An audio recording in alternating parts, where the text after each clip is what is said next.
اعوذ باللہ السمیع العلیم من الشیطان الرجیم بسم اللہ الرحمن الرحیم الحمد للہ رب العالمین والصلاة والسلام علی اشرف الانبیاء والمرسلین خاتم النبیین رحمت للعالمین ابی القاسم محمد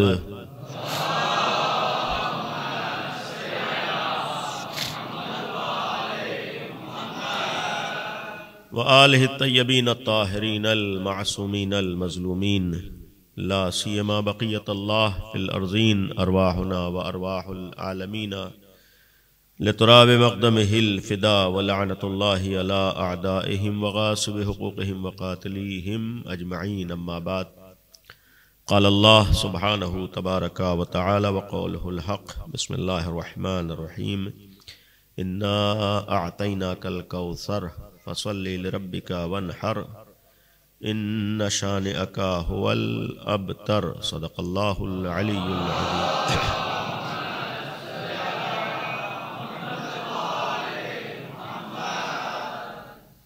نبی اعظم ختمی مرتبت حضرت محمد مصطفیٰ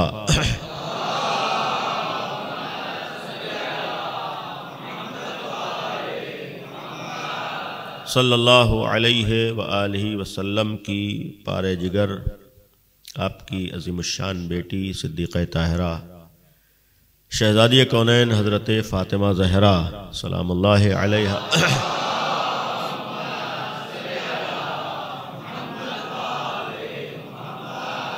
کی المناک شہادت کی شب، کل کی تاریخ بنت نبی کی شہادت کی تاریخ، اسی مناسبت سے مجالس عزا اور ابتدائی میں آپ تمام حضرات کی خدمت میں اس عظیم غم کی تعزیت اور تسلیت اور آپ سب کی طرف سے اس غم کے حقیقی وارث حضرت حجت ارواحنا لہ الفدا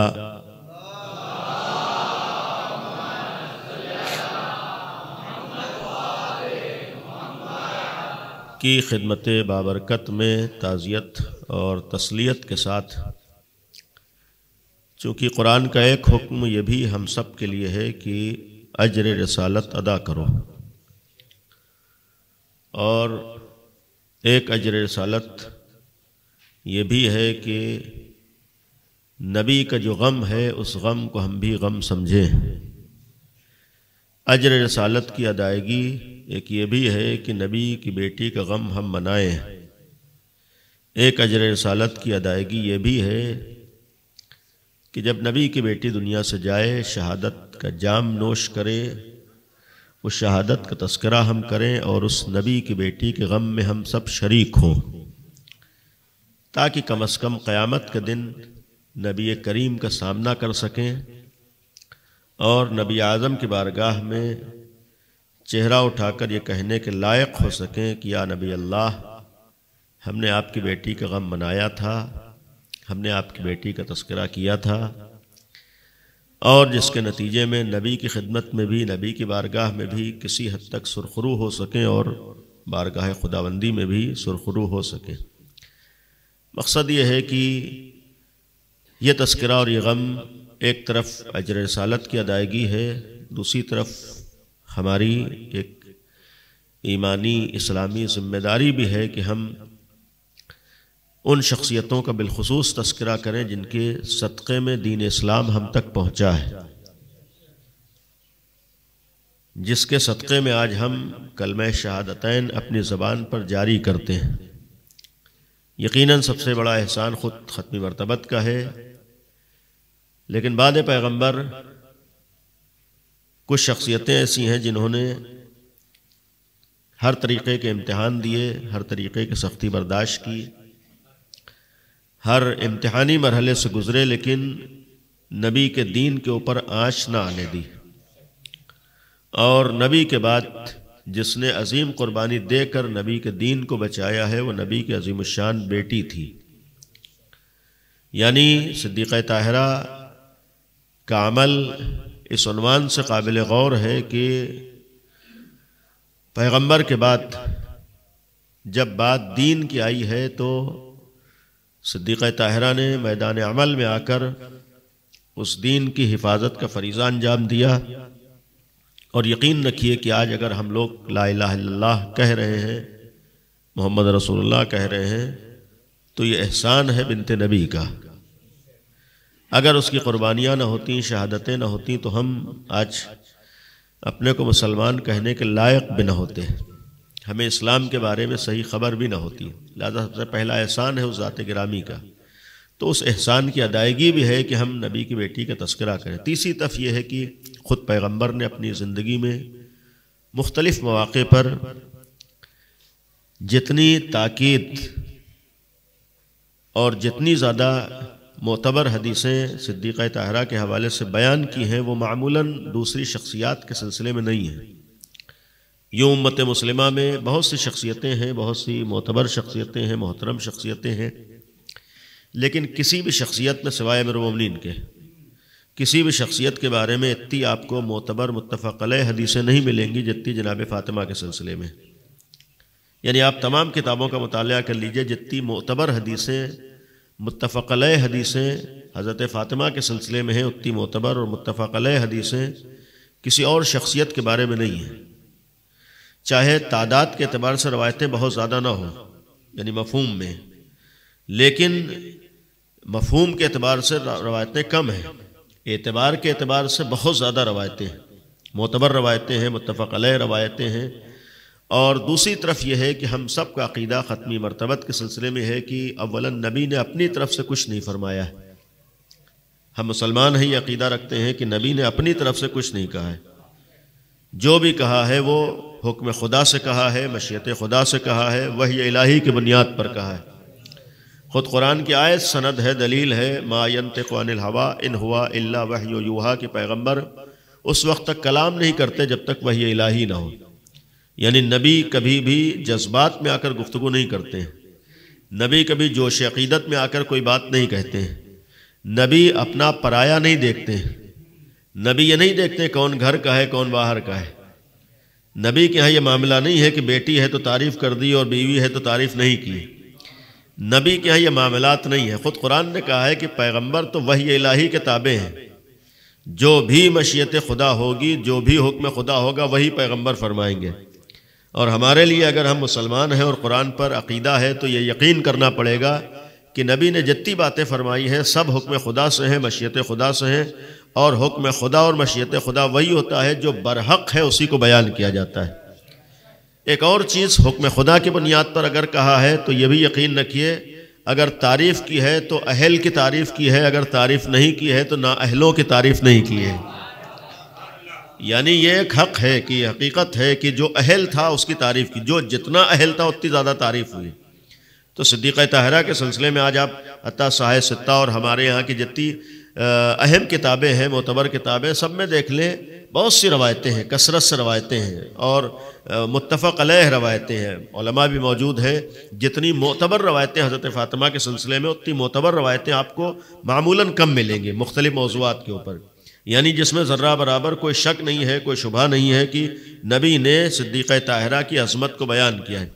یہ اور موضوع ہے، یہ جا کر رسول اللہ سے سوال کیا جائے کہ اگر آپ کی کئی بیٹیاں تھیں تو صرف ایک ہی بیٹی کی اتنی زیادہ تعریف کیوں کرتے رہے؟ یا رسول اللہ، آپ نے ہم سے تو یہ کہا ہے کہ اگر گھر میں کئی بیٹے ہوں تو وہاں پر اعتدال کا خیال کرو اور میانہ روی کا خیال کرو، جو سلوک ایک کے ساتھ کیا ہے دوسرے کے ساتھ بھی کرو، اس سلسلے میں بھی ناانصافی کرو۔ یہ رسول اللہ آپ کے ساتھ کیا معاملہ ہے کہ اگر کئی بیٹیاں تھیں تو آپ نے حضرت فاطمہ ہی کے بارے میں اتنی حدیثیں کیوں بیان فرمائی؟ دوسری بیٹیوں کے سلسلے میں وہ حدیثیں کیوں نہیں؟ یا تو دو ہی کام ہو سکتے ہیں، دو ہی راستے ہو سکتے ہیں، یا ہم کہیں کہ معاذ اللہ رسول نے ناانصافی کی ہے کہ ایک بیٹی کی اتنی تعریف کر دی دوسری کی کوئی تعریف نہیں کی، یا یہ مانے کہ پیغمبر کی صرف ایک بیٹی تھی اسی لیے اتنی تعریف ہے۔ صلوات پڑھیں بر محمد و آل محمد۔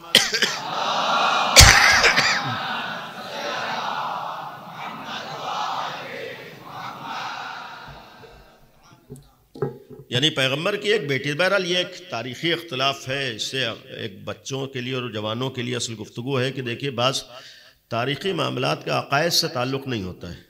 یہ ہمارے یہاں ایک غلط فہمی ہو جاتی ہے کہ تاریخ الگ ہے، عقیدہ الگ ہے۔ صاف صاف عرض کر، مثال کے طور پر اگر پیغمبر کی 4 بیٹیاں ہو جائیں تو ہمارے عقیدے پر ذرہ برابر آنچ نہیں آتی ہے، اس لیے کہ ہم نے اپنا عقیدہ تاریخ سے طے نہیں کیا ہے۔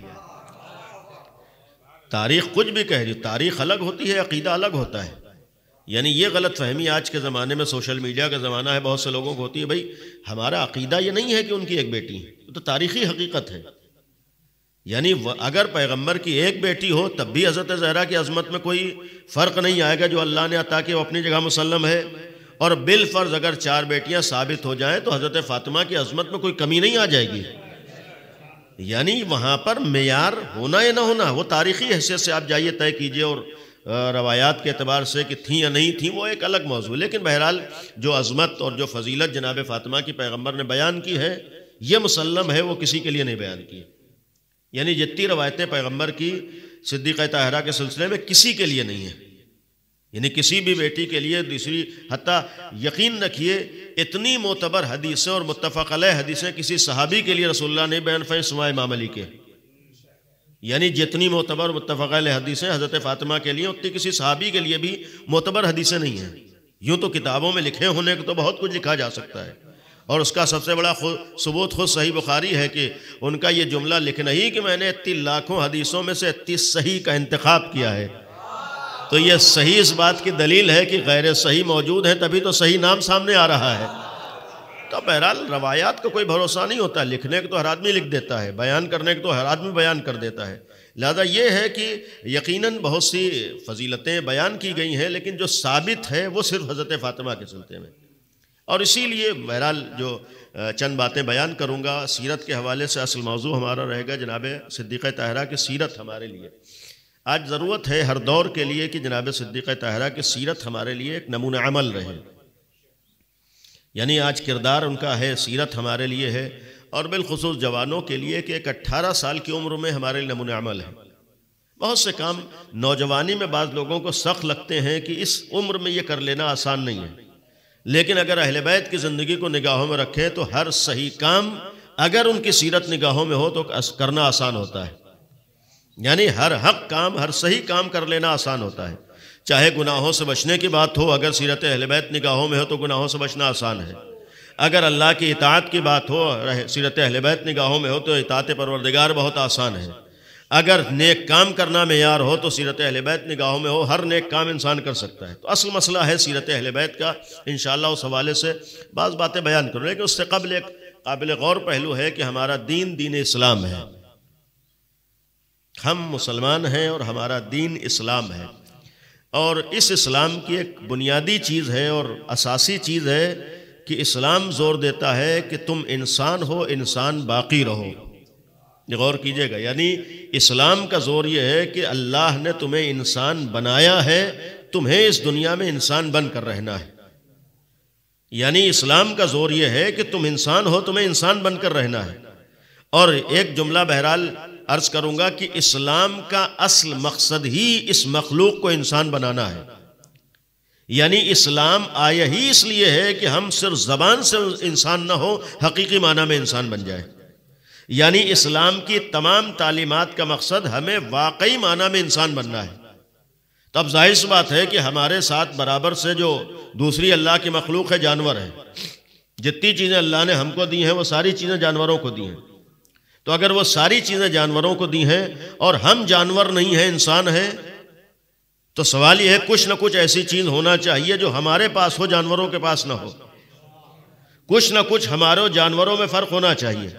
کھا لینا ہم بھی جانتے ہیں، جانور بھی جانتا ہے۔ دیکھ لینا ہم بھی جانتے ہیں، جانور بھی جانتا ہے۔ سن لینا ہم بھی جانتے ہیں، جانور بھی جانتا ہے۔ خواہشات کو پورا کر لینا ہم بھی جانتے ہیں، جانور بھی جانتا ہے۔ کمزوروں کو دبا لینا انسان بھی کر سکتا ہے، جانور بھی کرتا ہے۔ تو یہ ساری چیزیں جانور کر لیتے، کوئی نہ کوئی ایک ایسی چیز ہو جو ہمارے اور جانوروں میں فرق ہو، جس کی بنیاد پر ہم یہ کہہ سکیں کہ ہم جانور نہیں ہیں، ہم انسان ہیں۔ اعضاء و جوارح کی بنیاد پر ہم دعویٰ نہیں کر سکتے ہیں کہ ہم انسان ہیں، جانور نہیں ہیں، اس لیے کہ اعضاء و جوارح اللہ نے ہمیں بھی دیا ہے، انسان کو دیا ہے۔ تو جب اعضاء و جوارح فرق نہیں ہے تو ان کا استعمال بھی یہ دلیل نہیں ہو جائے گی کہ ہم انسان ہیں، جانور نہیں ہیں۔ یقیناً کوئی نہ کوئی ایک ایسی چیز ہے جو اللہ نے صرف انسان کو دی ہے، جانوروں کو نہیں دی۔ وہ تنہا چیز اگر ہم جائزہ لیں تو وہ صرف جو اللہ نے انسان کو عطا کی ہے، جانور کو نہیں عطا کی ہے، وہ انسان کی عقل ہے۔ یعنی انسان کی عقل ہے کہ اللہ نے صرف انسان کو دی ہے، جانوروں کے پاس عقل نہیں ہے۔ تو اگر جانوروں کے پاس عقل نہیں ہے تو اتنا تو ماننا پڑے گا کہ اگر ہم انسان ہیں تو اسی وقت انسان ہوں گے جب عقل کا استعمال کر رہے ہوں. اگر ہم انسان ہیں اسی وقت انسان ہیں جب عقل کا استعمال کر کے آگے بڑھ رہے ہوں. اور پھر بعض جگہوں پر ایک جملہ عرض کیا ہے کہ اس بنیاد پر کہنے کا حق ہے کہ ہم اتنے ہی فیصد انسان ہو سکتے ہیں جتنے فیصد عقل کا استعمال کر رہے ہوں. ورنہ دیکھا دیکھی کام کر لینا یہ انسانیت کی پہچان نہیں ہوتی ہے. یہ تو جانور بھی کر لیا کرتا ہے.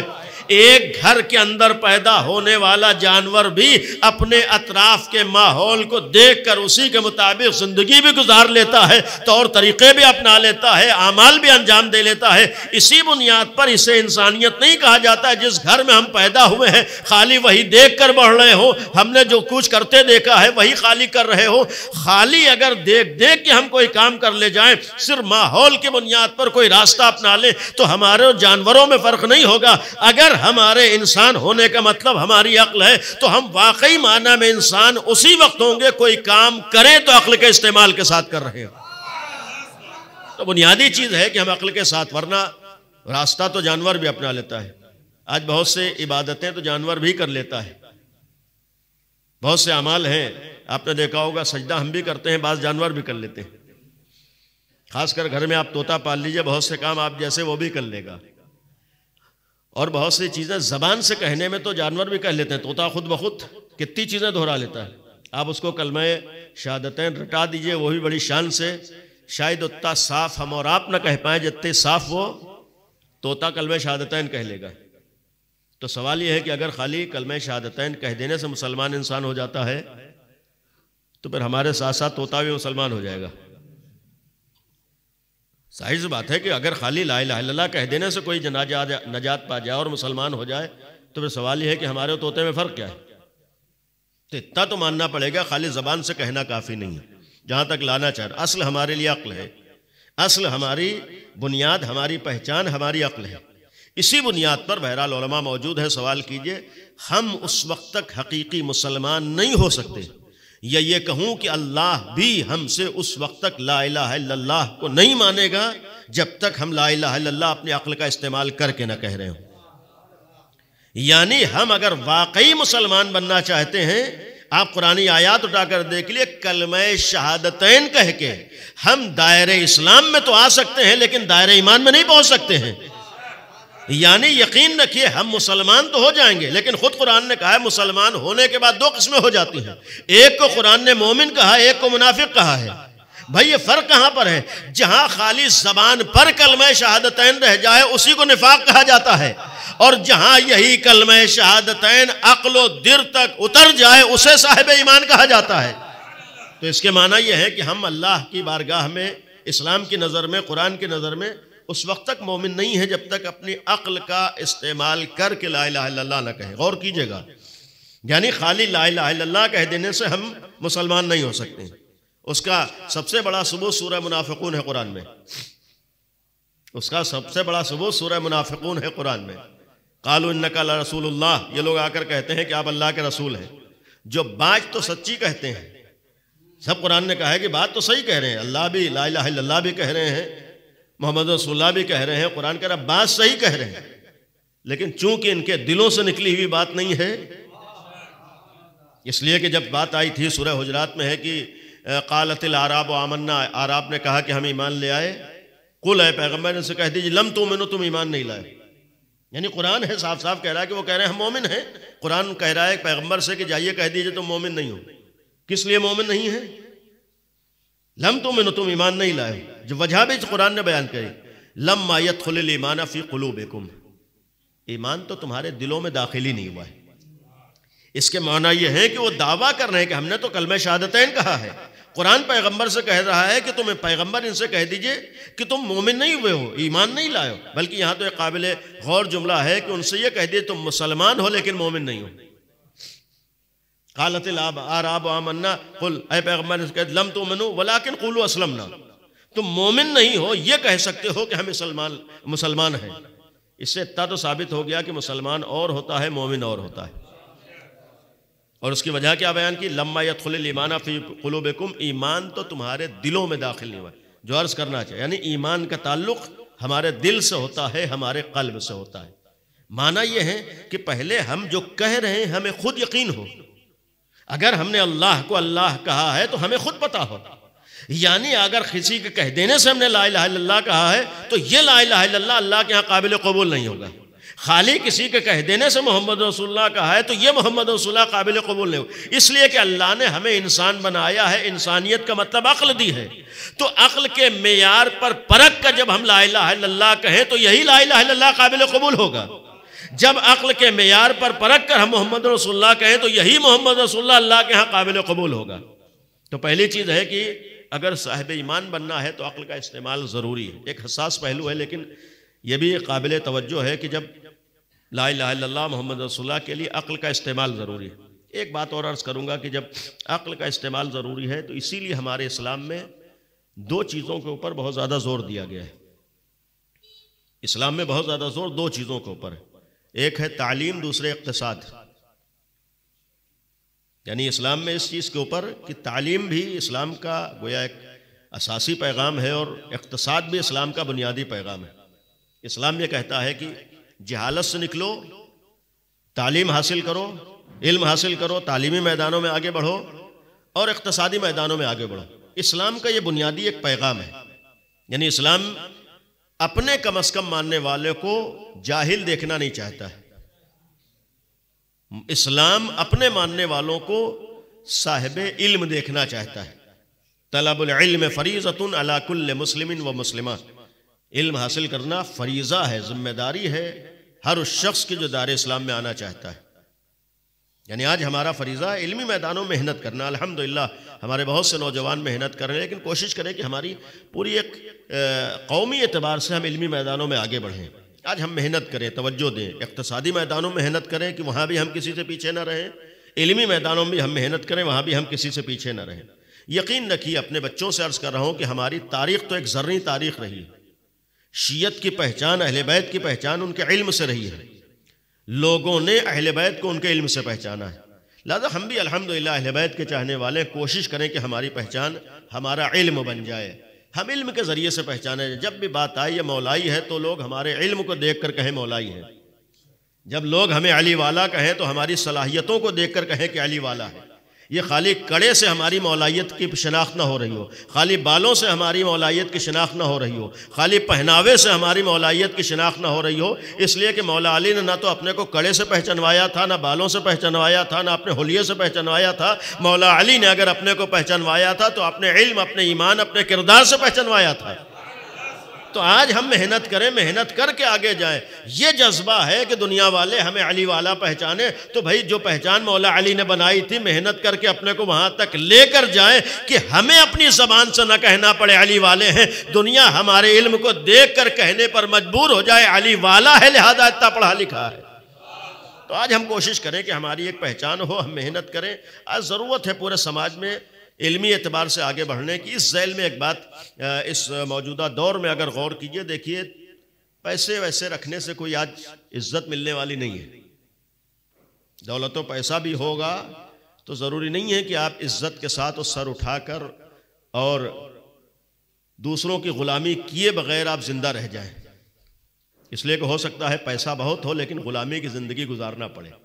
اور ایک مسلمان وہ ہوتا ہے جو سب سے پہلی شرط ہے کہ غلامی کی زندگی نہیں گزارتا ہے. اسلام کی شرط ہے کبھی بھی ذلت و رسوائی کی زندگی نہیں گزارتا ہے.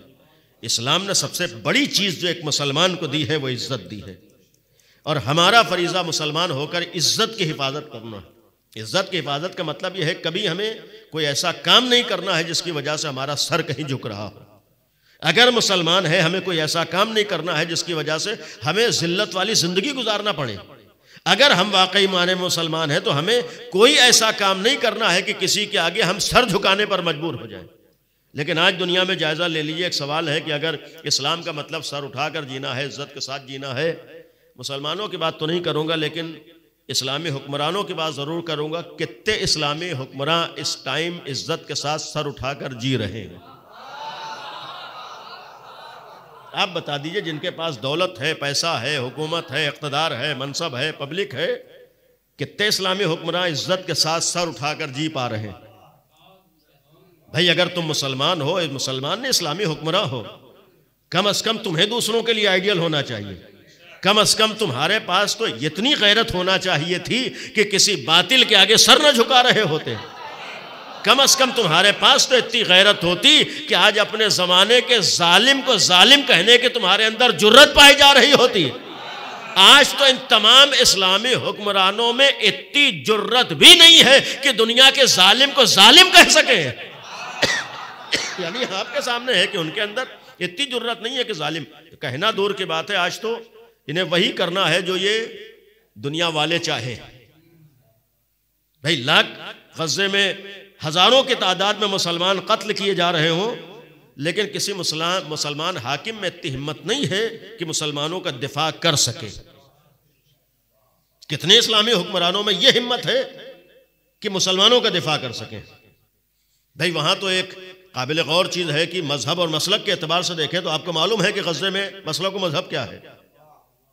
یعنی غزے میں مسلک و مذہب کیا ہے؟ کم از کم مسلک کی بنیاد پر، یعنی کم از کم اسی بنیاد پر کہ مسلک و مذہب کو بنیاد بنا لیا گیا ہوتا. جبکہ اسلام مذہب و مسلک کو بنیاد نہیں بناتا ہے، بلکہ اسلام تو انسانیت کو بنیاد بناتا ہے. یعنی اسلام تو یہ کہتا ہے تم انسانیت کے لیے آگے بڑھو. انسانیت تو دور کی بات ہے، چلو تم مذہب و مسلک کی بنیاد پر بول رہے ہوتے. لیکن آج اتنی ہمت نہیں ہے کوئی بھی کسی ظالم کے مقابلے پر کھڑا ہو سکے، بلکہ انہیں اپنی منصب اور کرسی کے ساتھ ساتھ وہی کرنا ہے جو آج کے حکمراں کہیں. وجہ کیا؟ کیا پیسہ ان کے پاس کم ہے؟ کیا ان کے پاس دولت کم ہے؟ کیا ان کے پاس مال کم ہے؟ اللہ نے جنہیں دولت سے نوازا ہے، لیکن اس دولت و پیسے کے باوجود آج عزت والی زندگی ان کے پاس نہیں ہے. یعنی آج ان کی غلامی والی زندگی. بھئی غلامی کی زندگی اسی کو کہتے ہیں جو استعماری طاقتیں کہیں وہی انہیں کرنا ہے. بھئی وجہ کیا ہے؟ شاید ہماری وجہ سمجھ میں نہ آتی اگر ان تمام حکمرانوں میں ایک حاکم ہمارے سامنے نمونہ عمل نہ ہوتا. ہو سکتا ہے فیصلہ کرنا سخت ہو جاتا اگر انہی تمام ملکوں میں ایک ملک سامنے نہ آ رہا ہوتا. بھائی ہر ایک غلام ہے، ہر ایک خاموش ہے، ہر ایک بولنے کی ہمت نہیں کر رہا ہے. اور اس کا ایک بڑا ثبوت ہے کہ پوری دنیا میں آج اگر مسلمانوں کو بھی توقع ہے تو کس سے ہے؟ آج اگر مطالبہ ہے تو کس سے ہے؟ آج توقع ہے تو کس سے ہے؟ ایک ہی ملک ہے جس سے تمام مسلمانوں کو توقع ہے. اور اگر آوازیں اٹھ رہی ہیں، یہی تو آوازیں اٹھ رہی ہیں، وہ ملک کیوں نہیں بول رہا ہے؟ بھائی آپ کے 57 ملک ہیں، آپ نے کبھی یہ نہیں کہا یہ 57 ملک کیوں نہیں بول رہے ہیں؟ یہ تنہا ایران سے کیوں مطالبہ ہے؟ کم از کم پہلی چیز تو اتنی ثابت ہو گئی کہ آج کے دنیا کے تمام انسانوں کو اتنا یقین ہے کہ اگر ظلم کے مقابلے میں کوئی کھڑا ہو سکتا ہے تنہا علی کا چاہنے والا ہوتا ہے. یعنی جس کے اندر ظالم کے مقابلے میں کھڑے ہونے کی جرت ہوتی ہے وہ کربلا والے ہوتے ہیں. جس کے اندر آج کے استعمار کے مقابلے میں کھڑے ہونے کی جرت ہوتی ہے وہ اہل بیت کے ماننے والے ہوتے ہیں. لیکن دوسری چیز جو عرض کرا وجہ کیا ہے؟ آج یہ سارے ملک نہیں بول سکتے ہیں، جبکہ پیسہ ہے، دولت ہے، مال ہے، پبلک ہے، تعداد ہے، سب کچھ ہے. اور اس کے مقابلے میں ایران، میں صاف صاف عرض کر رہا ہوں، ایران ہے یہ آج ہمت بھی کر رہا ہے، جرت بھی کر رہا ہے، مقابلے میں کھڑا ہے. لیکن آج میڈیا ساری چیزیں نہیں دکھاتی. بہرحال ہمارا عقیدہ ہے کہ اللہ کی گویا مدد ہے، اللہ کا سہارا ہے، اہل بیت کا سہارا ہے، اس میں کوئی شک نہیں. لیکن سوال یہ ہے کہ اگر اللہ کا سہارا ہے تو خالی ان کے لیے کیوں ہے؟ بھائی آپ اگر کہیں کہ اللہ کا سہارا تو خالی ان کے لیے کیوں نہیں، ہر جگہ کیوں نہیں ہے؟ تو کیا اللہ گویا پارٹی بازی کرتا ہے؟ تو اگر ایک جگہ اللہ کا سہارا ہے، یقیناً اللہ کا سہارا، تو اللہ بھی کسی وجہ سے سہارا دیتا ہے. بھائی ایک سہارے کا قانون تو یہی ہے، پہلے تم کوشش کرو تب ہم سہارا دیں گے. تم ہمت کرو تو ہم تمہارے ساتھ ہیں، تم جرت کرو تو ہماری مدد تمہارے لیے ہے. مدد تو اللہ ضرور کرتا ہے لیکن اسی کی مدد کرتا ہے جو خود ہمت کرتا ہے. تو سوال یہ ہے کہ اگر اللہ نے مدد کی تو کس میدان میں انہوں نے محنت کی ہے؟ جو اصل ہمارا موضوع تھا کہ اگر مدد کی ہے تو بہت سی چیزوں بہرحال بات طولانی، اور جس وجہ سے آج ایرانی یہاں تک پہنچے ہیں مقابلہ کرو، اس کی ایک بنیادی وجہ ان کی تعلیم ہے. بہرحال ہمارے بعض علماء بھی گواہ ہیں، ان کی بنیادی چیز ہے پہلے دن سے جب سے انقلاب آیا امام خمینی رحمۃ اللہ علیہ کا یہ گویا ایک اعلان تھا کہ اپنے ملک سے جہالت کو ختم کرو. اور اس ملک سے جہالت ختم کرنے کا نتیجہ یہاں جوانوں کے لیے جو عرض کرنا چاہ رہا تھا کہ آج ہمارے سامنے نمونہ عمل ہے. اگر محنت کی ہے، اپنے بچوں کو آگے بڑھایا ہے، تو اس کا ایک فائدہ اس وقت یہ ہے کہ آج دنیا کا کوئی بھی اپنے کو سپر پاور کہنے والا بھی اتنی ہمت نہیں کر سکتا ہے کہ ان سے جو چاہے کروا لے. یعنی 57 ملکوں سے جو چاہے کروا سکتے ہیں، لیکن ایک ایران سے جو چاہے نہیں کروا سکتے ہیں. وجہ کیا ہے؟ اس سے اتنا تو ثابت ہے کہ جب آدمی کے پاس علم ہوتا ہے تو پھر آدمی دوسروں کا غلام نہیں ہوتا ہے. جب آدمی کے پاس تعلیم ہوتی ہے تب دوسروں کے آگے اسے سر نہیں جھکانا پڑتا ہے. میں جو عرض کر رہا تھا، اگر آج ہمارے پاس بھی تعلیم ہوگی، علم ہوگا، محنت ہوگی، تو پھر ہمیں بھی کسی کے آگے سر نہیں جھکانا پڑے گا. آج ہم کوشش کریں کم از کم علمی میدانوں میں آگے بڑھیں، محنت کریں. محنت کریں گے، کوئی محنت پہ بچھاڑ نہیں سکتا ہے. دیکھیں بقیہ چیزوں میں تعصب ہو سکتا ہے لیکن صلاحیتوں میں تعصب نہیں ہو سکتا ہے. یعنی کوئی کسی کی صلاحیت کو نہیں چھین سکتا ہے. اور جب کسی کے پاس صلاحیت آ جاتی ہے تو لاکھ نفرتوں کا ماحول بنایا جا رہا ہو، لاکھ دشمنی کا ماحول بنایا جا رہا ہو، تب بھی اسی دیش کے اندر آپ دیکھ رہے ہیں کہ اگر کوئی اچھا ماہر ڈاکٹر ہو تو کوئی یہ نہیں کہتا ہے کہ اس کا مسلک فلاں ہے لہذا ہم اس کے پاس نہیں جائیں گے. یعنی اگر آدمی کے پاس صلاحیت ہوتی ہے تو پھر نفرتیں اور تعصب یہ ساری چیزیں ختم ہو جاتی ہیں. تو ہم لوگ محنت کر کے اپنے کو وہاں تک بڑھائیں. الحمدللہ ہمارے بہت سے نوجوان محنت کر رہے ہیں، لیکن ایک بات معمولاً مجلسوں میں گزارش کرتا ہوں کہ ہم کوشش کریں کہ ہم پھر محنت کریں تو بہت آگے تک جائیں. حتیٰ آپ کاروبار میں محنت کیجئے تو یہ سوچ کے کیجئے کہ ہم سے آگے کوئی نہ ہونے پائے. تعلیم میں محنت کیجئے تو یہ سوچ کے کیجئے کہ ہم سے آگے کوئی جانے نہ پائے. اتنی محنت کر لینا کہ جہاں پر معمولاً بعض جوان یہ کہتے ہوئے دکھائی دیتے ہیں کہ اتنی محنت کر لیں، پڑھ لیں کہ ہمیں کہیں جاب مل جائے اور کہیں نوکری مل جائے. سب سے پہلی چیز ہے کہ یہی ہمارے ہاں غلط فہمی ہے. بنیادی غلط فہمی ہمارے یہی ہے. ہم لوگ ایک تعداد ہے جو یہ سوچ کے پڑھتی ہیں کہ اتنا پڑھ لیں کہ ہمیں نوکری مل جائے. تب ظاہر سی بات ہے کہ جب غلط فہمی یہ ہوگی کہ آدمی سمجھے گا کہ تعلیم نوکری کے لیے ہوتی ہے. جب آدمی کے ذہن میں یہ ہوتا ہے کہ پڑھائی نوکری کے لیے ہوتی ہے تو زندگی بھر نوکر بن کے رہتا ہے. اگر شروع سے یہ احساس ہو کہ تعلیم نوکری کے لیے نہیں ہوتی بلکہ اپنے کو نوکری سے نجات دینے کے لیے ہوتی ہے، کم از کم اتنا محنت کیجئے کہ آپ غلامی سے اوپر نکل جائیں. تو بہرحال مقصد یہ تھا کہ ہم کوشش کریں تعلیم میں. اور دوسری بات اس ذیل میں بہرحال ابھی مقدمتاً ہے، زیادہ وقت نہیں لوں گا، پھر بھی کہ ہم کوشش کریں کہ آج کے علمی اعتبار سے آج بہت سے باتیں ہیں جو لا علمی کی بنیاد پر ہوتی ہیں. لیکن اس کا راستہ یہ ہے کہ جب علمی ماحول ہوتا ہے، علمی گفتگو ہوتی ہے تو اس میں تعصب و نفرتیں نہیں آتی ہیں، اور کبھی بھی علم کے میدان میں تعصب و نفرتیں نہیں ہوتی. ہم کوشش کریں بہت سی چیزیں آج اپنے بچوں سے عرض کریں، پڑھیں. اپنی اسکولی تعلیم بھی ہونا چاہیے، کالج کی تعلیم بھی ہونا چاہیے، مدرسوں کی طرف بھی آئیں، اور ساتھ ہی ساتھ اپنے مذہب کی کتابیں بھی ہم پڑھیں. دیکھیے آپ اگر شیعہ ہیں، خالی سن کے شیعہ ہیں تو یہ مذہب اور ہوتا ہے، لیکن ایک تحقیق کے ساتھ مذہب اور ہوتا ہے. اور ایک بہرحال ذمہ داری سے عرض کر رہا ہوں، پورے یقین سے وہ چیلنج بھی کر رہا ہوں مذہب شیعت میں آپ سب کے لیے کہ جتنا آپ تحقیق کیجئے گا اتنا ہی آپ کو مذہب اہل بیت کی حقانیت کا یقین ہوتا چلا جائے گا. یعنی میں چیلنج کر رہا ہوں، جتنا آپ مذہب آل محمد میں تحقیق کیجئے گا اتنا ہی آپ کو اطمینان ہوتا چلا جائے گا جو ہم نے راستہ اپنایا ہے یقیناً برحق ہے. دیکھیے معمولی چیز نہیں ہے. بہرحال ایک یقین سے مذہب ماننا ہوتا ہے اور دیکھا دیکھی مان لینا اور ہوتا ہے. تو آپ پڑھیے، مطالعہ کیجئے، اس لیے کہ الحمدللہ ہمارا ایک مذہب جو ہے تاریخ ہے، ایک علمی تاریخ ہے، ذرعی تاریخ ہے.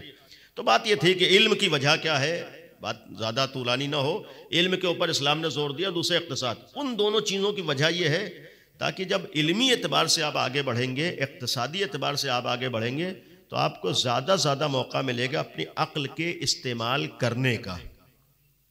توجہ دیجئے، کاش میں اپنی بات پہنچا سکوں. یعنی تعلیم پر زور کی بنیادی وجہ یہ ہے کہ ہم عقل استعمال کر سکیں. اقتصاد کی بنیادی وجہ زور دینے کی یہ ہے کہ ہم عقل کا صحیح استعمال کر سکیں. یعنی اسلام کیا چاہتا ہے کہ ہم عقل کا استعمال کریں، اور جتنا آدمی عقل کا استعمال کرے گا اتنا ہی حق کو پہچان سکتا ہے. تو پہلی چیز ہے کہ ہمیں عقل کا استعمال، اور جب عقل کا استعمال کرنا ہے تو ایک موضوع ہے کہ اللہ کو ماننے کے لیے عقل کا استعمال کرنا ہے. میں اپنے بچوں سے گفتگو کر رہا ہوں کہ اگر اللہ کو ماننے کے لیے عقل کا استعمال کرنا کہ اللہ ہے اور کیسا ہے اور کس طریقے سے ہم اللہ کو مانیں، دلیل کیا ہے، تو ویسے ہمیں رسول اللہ کے لیے بھی یقین ہونا چاہیے کہ اللہ نے انہیں رسول بنایا۔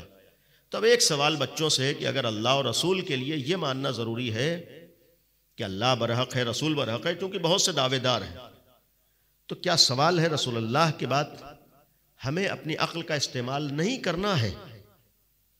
توجہ دیجیے گا، یعنی رسول کے بعد کیا اپنی عقل کا استعمال کرنے کا حق ہے یا نہیں ہے کہ ہم نے رسول کے بعد جو راستہ اپنایا ہے کون سا راستہ اپنایا ہے؟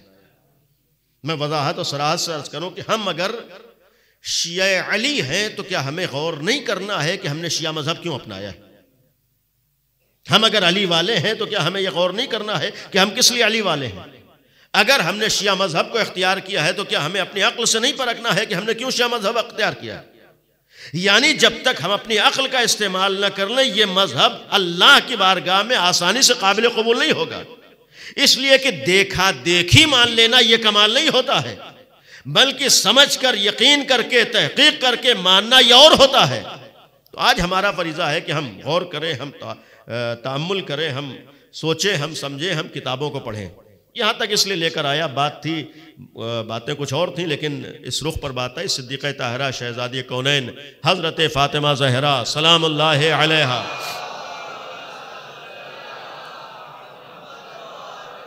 یعنی ایک بات ہماری یہاں تک آئی کہ ہم کیوں اس راستے کے اوپر ہیں، صاف صاف، یعنی ہم کیوں شیعہ علی ہیں۔ اب آئیے جو بات تھی صدیقہ طاہرہ کے سلسلے میں، اولا جو آیت پیش کی ہے، مشہور آیت ہے، کسی کو پہچاننے کے لیے جو راستے ہوتے ہیں یا تو قرآن پہچانوا سکتا ہے صحیح طور پر، یا صحیح طور پر رسول پہچانوا سکتے ہیں، یا رسول کا گھرانہ پہچانوائے گا۔ اب آئیے صدیقہ طاہرہ کے سلسلے میں بعض علماء نے لکھا ہے 130 سے 136 آیتیں حضرت صدیقہ طاہرہ کے سلسلے میں ہیں، لیکن جو معتبر و مشہور آیات ہیں ان میں سے یہی سورہ کوثر جو میں نے ابتدا میں انا اعطیناک الکوثر جو پیش کیا، یہ بھی بنت نبی کے سلسلے میں ہے۔ البتہ اس میں اختلافات ہیں اور مختلف نظریات ہیں کوثر سے مراد کیا ہے، لیکن تمام تفسیروں کا جو نچوڑ اور خلاصہ یہ ہے کہ کوثر سے مراد حضرت فاطمہ ہے، یعنی انا اعطیناک الکوثر، اے پیغمبر ہم نے آپ کو کوثر کی شکل میں فاطمہ عطا کیا ہے، اور اس کا سب سے بڑا ثبوت خود یہی سورہ ہے، اس لیے کہ قرآن ایک ایسی کتاب ہے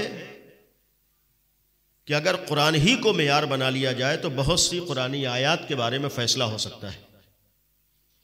یعنی قرآن ایک ایسی کتاب ہے جو اپنے ہی درمیان بہت سے مسائل کو حل کر لیتا ہے، یا یہ کہوں کہ قرآن کی تفسیر قرآن سے ہو جاتی ہے۔ اسی لیے ہمارے ایک تفسیر لکھی گئی ہے تفسیر المیزان، اس تفسیر المیزان کا معیار قرآن کی تفسیر قرآن کے ذریعے سے علامہ طباطبائی کی، یعنی انہوں نے قرآنی آیات کی روشنی میں قرآنی آیات کی وضاحت کی۔ یہ بھی ایک طریقہ ہے، یعنی اس کے معنی یہ ہے کہ بہت سی قرآنی آیات کا فیصلہ دوسری قرآنی آیات سے ہو جاتا ہے۔ اب یہی مثال کے طور پر انا اعطیناک الکوثر، کوثر سے مراد کیا ہے، اس کا فیصلہ خود اسی سورہ کی آخری آیت کر رہی ہے، انا اعطیناک الکوثر فصلی لربک وانحر، کہ پیغمبر ہم نے آپ کو فاطمہ عطا کیا ہے لہٰذا نماز پڑھیے اور قربانی دیجیے۔ اس سے اتنا تو ثابت ہو گیا کہ رسول اللہ سے قرآن نے کہا کہ ہم نے فاطمہ آپ کو عطا کیا ہے تو آپ نماز پڑھیے اور قربانی دیجیے۔ اس کے معنی یہ ہے کہ جو بھی فاطمہ زہرا کو اپنے لیے نعمت سمجھتا ہے اس کی ذمہ داری ہے کہ شکرانے کے طور پر نماز بھی پڑھے، قربانی بھی دے۔ تو اس سے یہ تو ثابت ہو گیا کہ نماز بوجھ نہیں ہے، نماز اتنی ٹھنڈک میں کیسے اٹھیں گے؟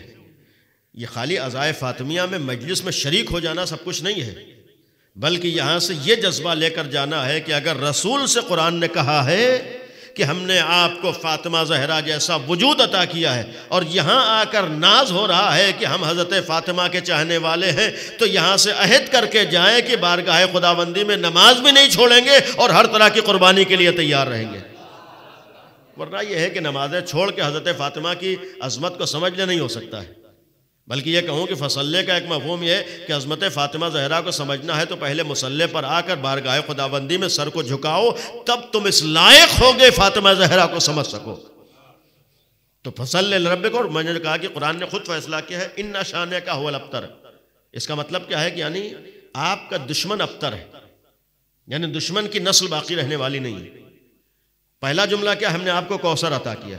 اس میں مختلف تفسیریں ہیں. ایک جملہ یہ بھی توجہ کے لائق ہے، اگر آپ تمام قرآنی آیات کو دیکھیں، بعض قرآنی آیات میں بہت اختلاف ہے. مثلا اس سے مراد کیا ہے؟ حتیٰ بعض روایتوں میں تعجب ہوتا ہے کہ 20 قول ہے، 25 قول ہے، 30 قول ہے. مثلا اس سے مراد کیا ہے؟ مثلا کوثر سے مراد سلسبیل ہے اور کوثر ہے اور جنت ہے اور قرآن ہے، مختلف تعبیرات ہیں.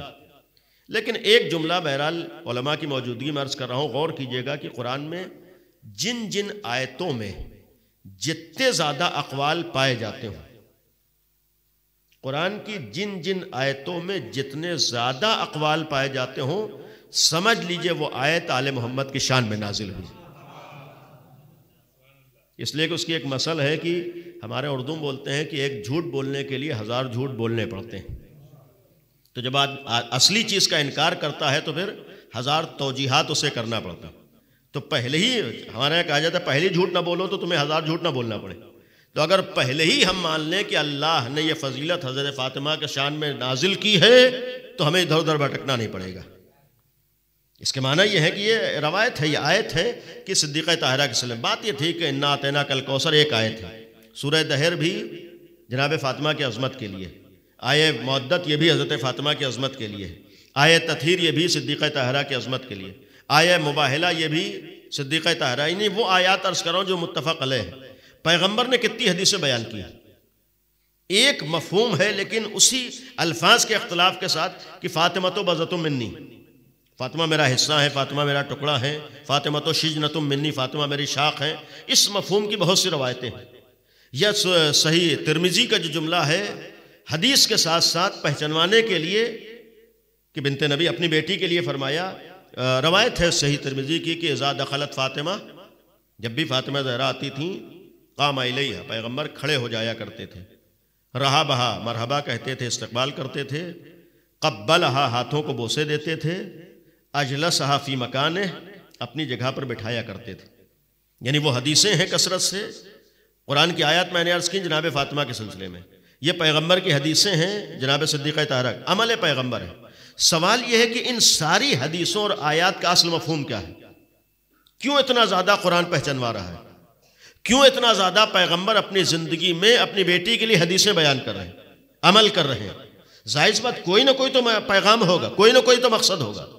کم از کم مسلمان ہو کر ہم اتنا تو کہہ ہی سکتے ہیں کہ فاطمہ زہرا سلام اللہ علیہا کے لیے اتنی زیادہ حدیثوں کا ایک مفہوم یہ بھی تو ہوگا کہ اگر نبی کے بعد کسی راستے تک تم پہنچنا چاہتے ہو یا کوئی فیصلہ کرنا چاہتے ہو یا کسی نتیجے تک آنا چاہتے ہو اور تمہارے لیے کوئی مسئلہ حل نہ ہو پا رہا ہو تو تم فاطمہ زہرا کو سامنے رکھو، تم نتیجے تک پہنچ سکتے ہو. یعنی بہرحال غور کیجئے گا، یعنی اللہ نے قرآن میں کتنی آیتیں جناب فاطمہ کے بارے میں بیان کی. اس کے علاوہ پیغمبر کی حدیثیں کثرت سے ہیں صدیقہ طاہرہ. ایک ایسا وجود ہے جو متفق علیہ ہے، اور ذمہ داری سے کہہ رہا ہوں اس وقت تمام مسلمانوں کا متفقہ فیصلہ یہ ہے کہ جو مسلمان بھی فاطمہ زہرا کی عظمت کا اقرار نہ کرے اس کا اسلام باقی نہیں رہ سکتا. یعنی وہ اس وقت تک مسلمان نہیں ہے جب تک بنت نبی کی عظمت کا اقرار نہ کر لے. چونکہ جز رسالت کے ایک معنی یہ بھی ہے کہ اس وقت تک عقیدہ رسالت مکمل ہو ہی نہیں سکتا ہے جب تک فاطمہ زہرا پر ایمان و عقیدہ نہ ہو. یعنی فاطمہ تو بضعۃ منی کے ایک معنی یہ ہے کہ اگر تم نے رسول کو رسول مانا ہے تو یہ عقیدہ رسالت اس وقت مکمل ہوگا جب رسول کے بعد فاطمہ زہرا کی عظمت کا اقرار کر رہے ہو.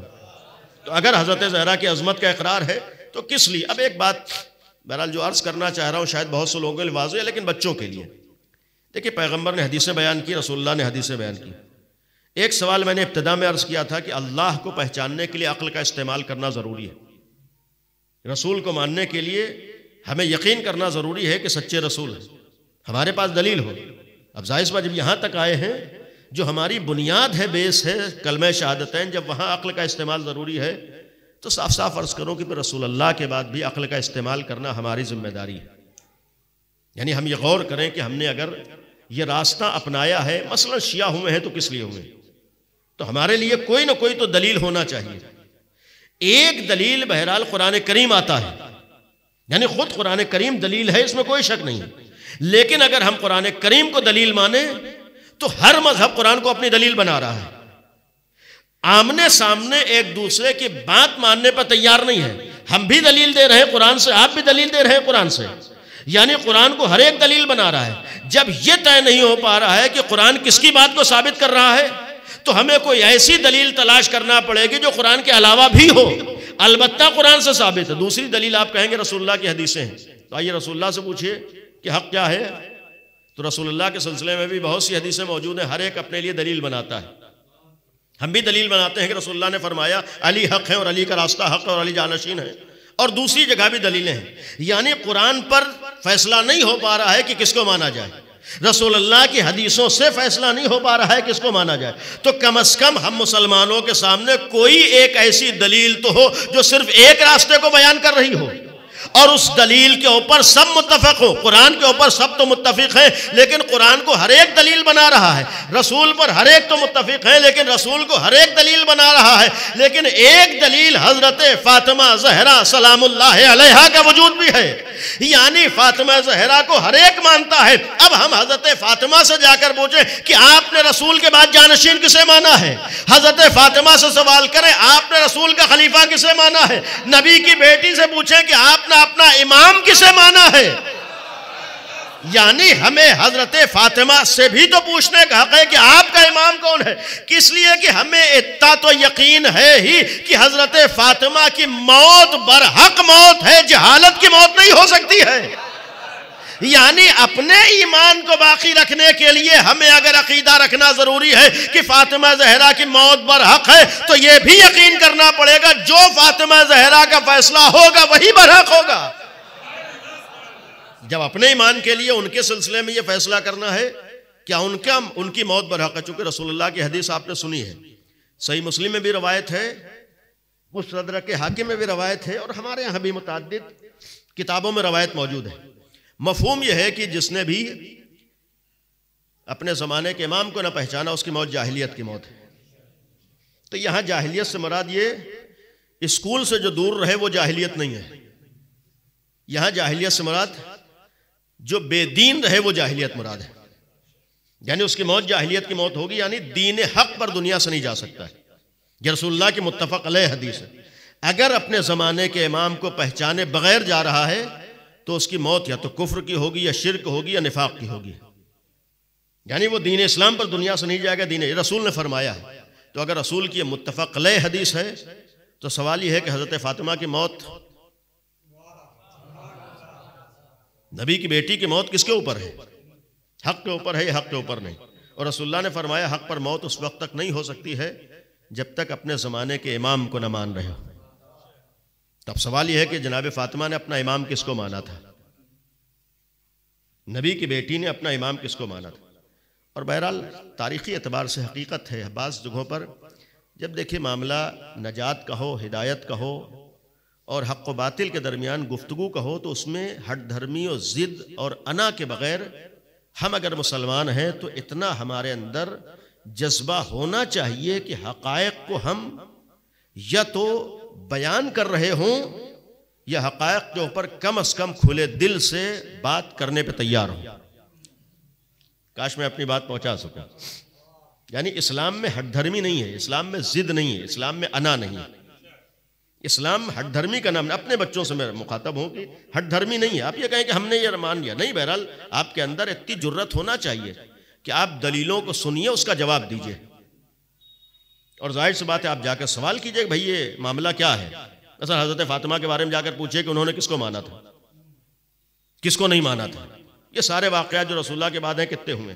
اور ایک بات اپنے بچوں سے عرض کر رہا ہوں کہ اگر کوئی مولوی صاحب یہ کہیں کہ اس کے آگے سوال نہ کرنا تو یہ سمجھ لیجئے دال میں کالا ضرور ہے. اس لیے کہ اسلام کبھی بھی سوال کرنے سے منع نہیں کرتا ہے. دنیا کے تمام مذاہب میں مذہب اسلام وہ ہے جو چیلنج کرتا ہے جو بھی پوچھنا ہو چاہے پوچھ لو. اس کا مطلب اسلام کبھی یہ نہیں کہے گا اس سے آگے سوال نہ کرنا. اسلام کبھی آپ سے نہیں کہے گا کسی کے ساتھ بیٹھنے لگے ہو. اسلام کا مطلب ہے کہ اگر ہم حق ہیں تو ہمیں بہرحال جواب دینا. اپنے بچوں اس لیے کہ ہم لوگ سوال کریں، معلوم کریں، پوچھیں.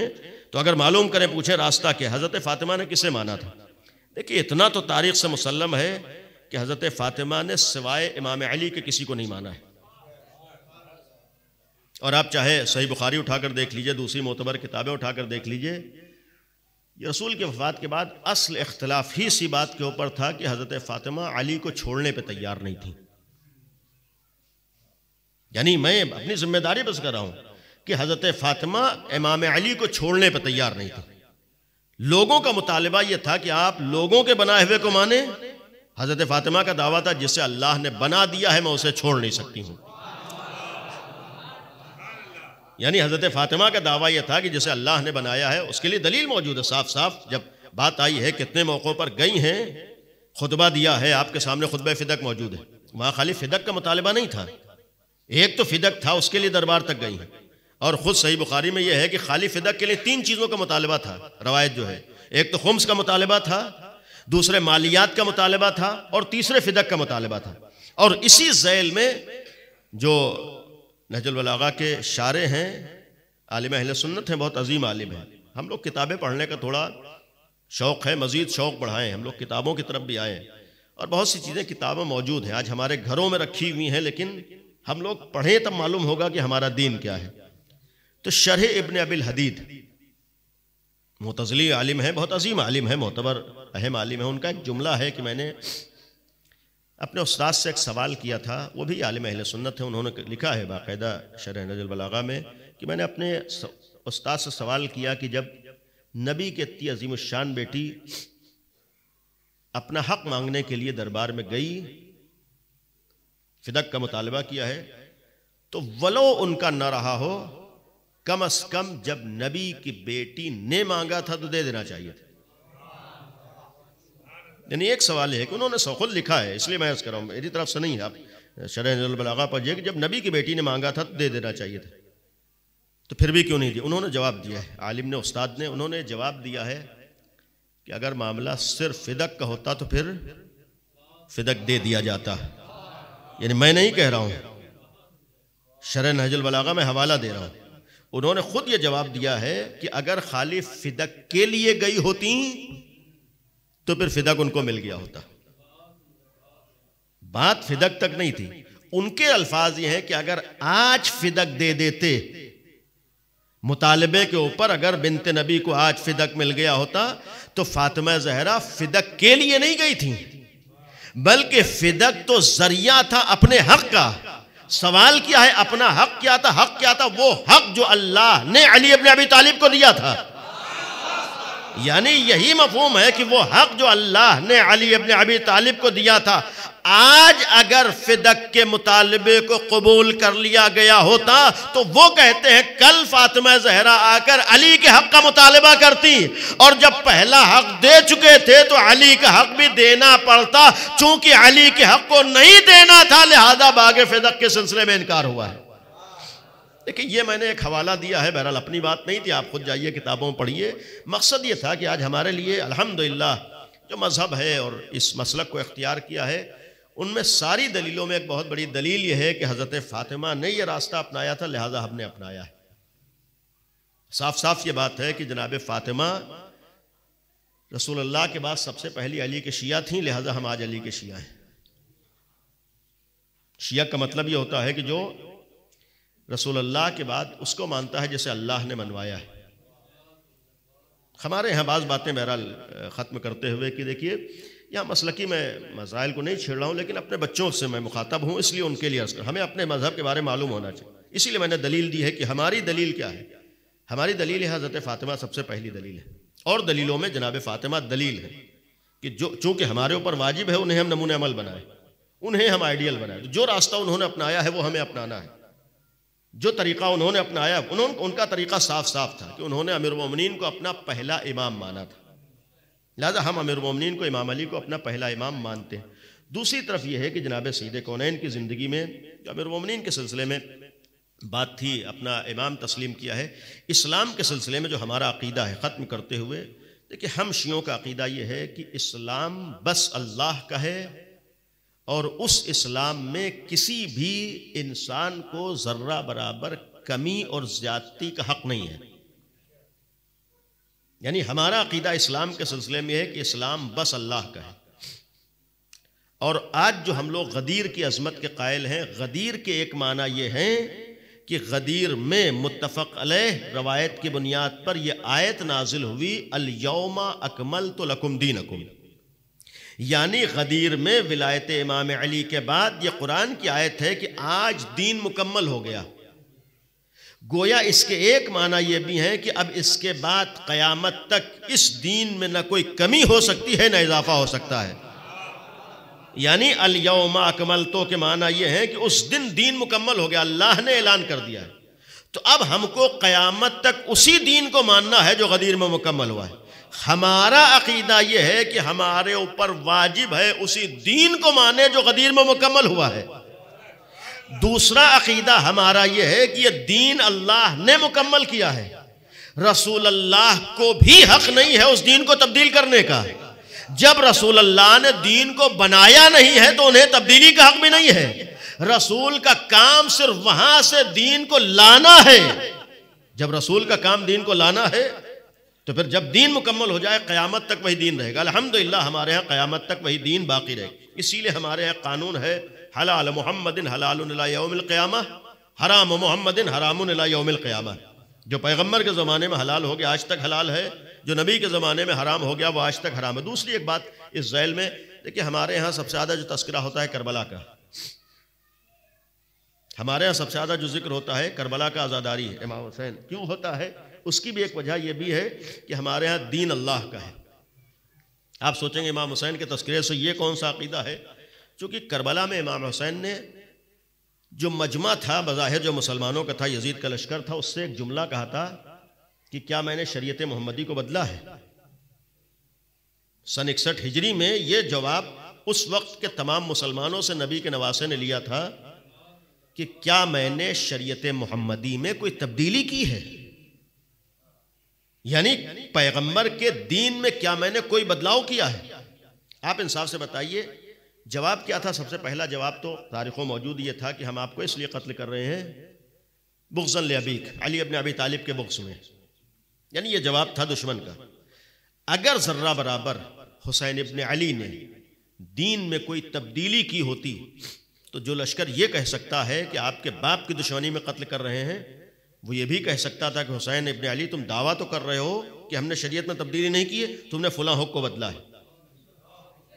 یہ اس مجمع میں کسی ایک کا نہ بولنا اس بات کی دلیل تھی کہ کربلا میں نواسے نبی نے سن 61 ہجری میں تمام مسلمانوں سے یہ اعتراف لے لیا کہ آج بھی ہمارے پاس وہی دین ہے جو نبی لے کر آئے تھے۔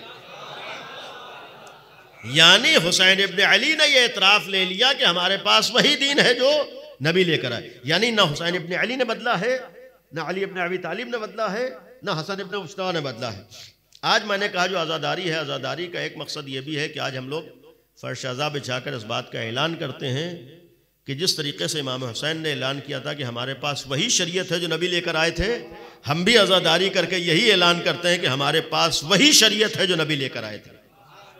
ہمارے الحمدللہ شریعت نہیں بدل سکتی، وہی شریعت ہمیں ماننا ہے۔ بس ایک بات بچوں کے لیے بات تھی، صدیقہ طاہرہ کی زندگی کا ایک بہت بڑا مقصد یہ تھا کہ دین تک پہنچنے کے لیے کسے تمہیں راستہ بنانا ہے، ذریعہ بنانا ہے۔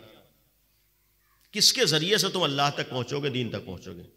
یعنی گویا جب تک یہ فیصلہ نہ ہو تب تک ہم صحیح راستے پر نہیں آ سکتے۔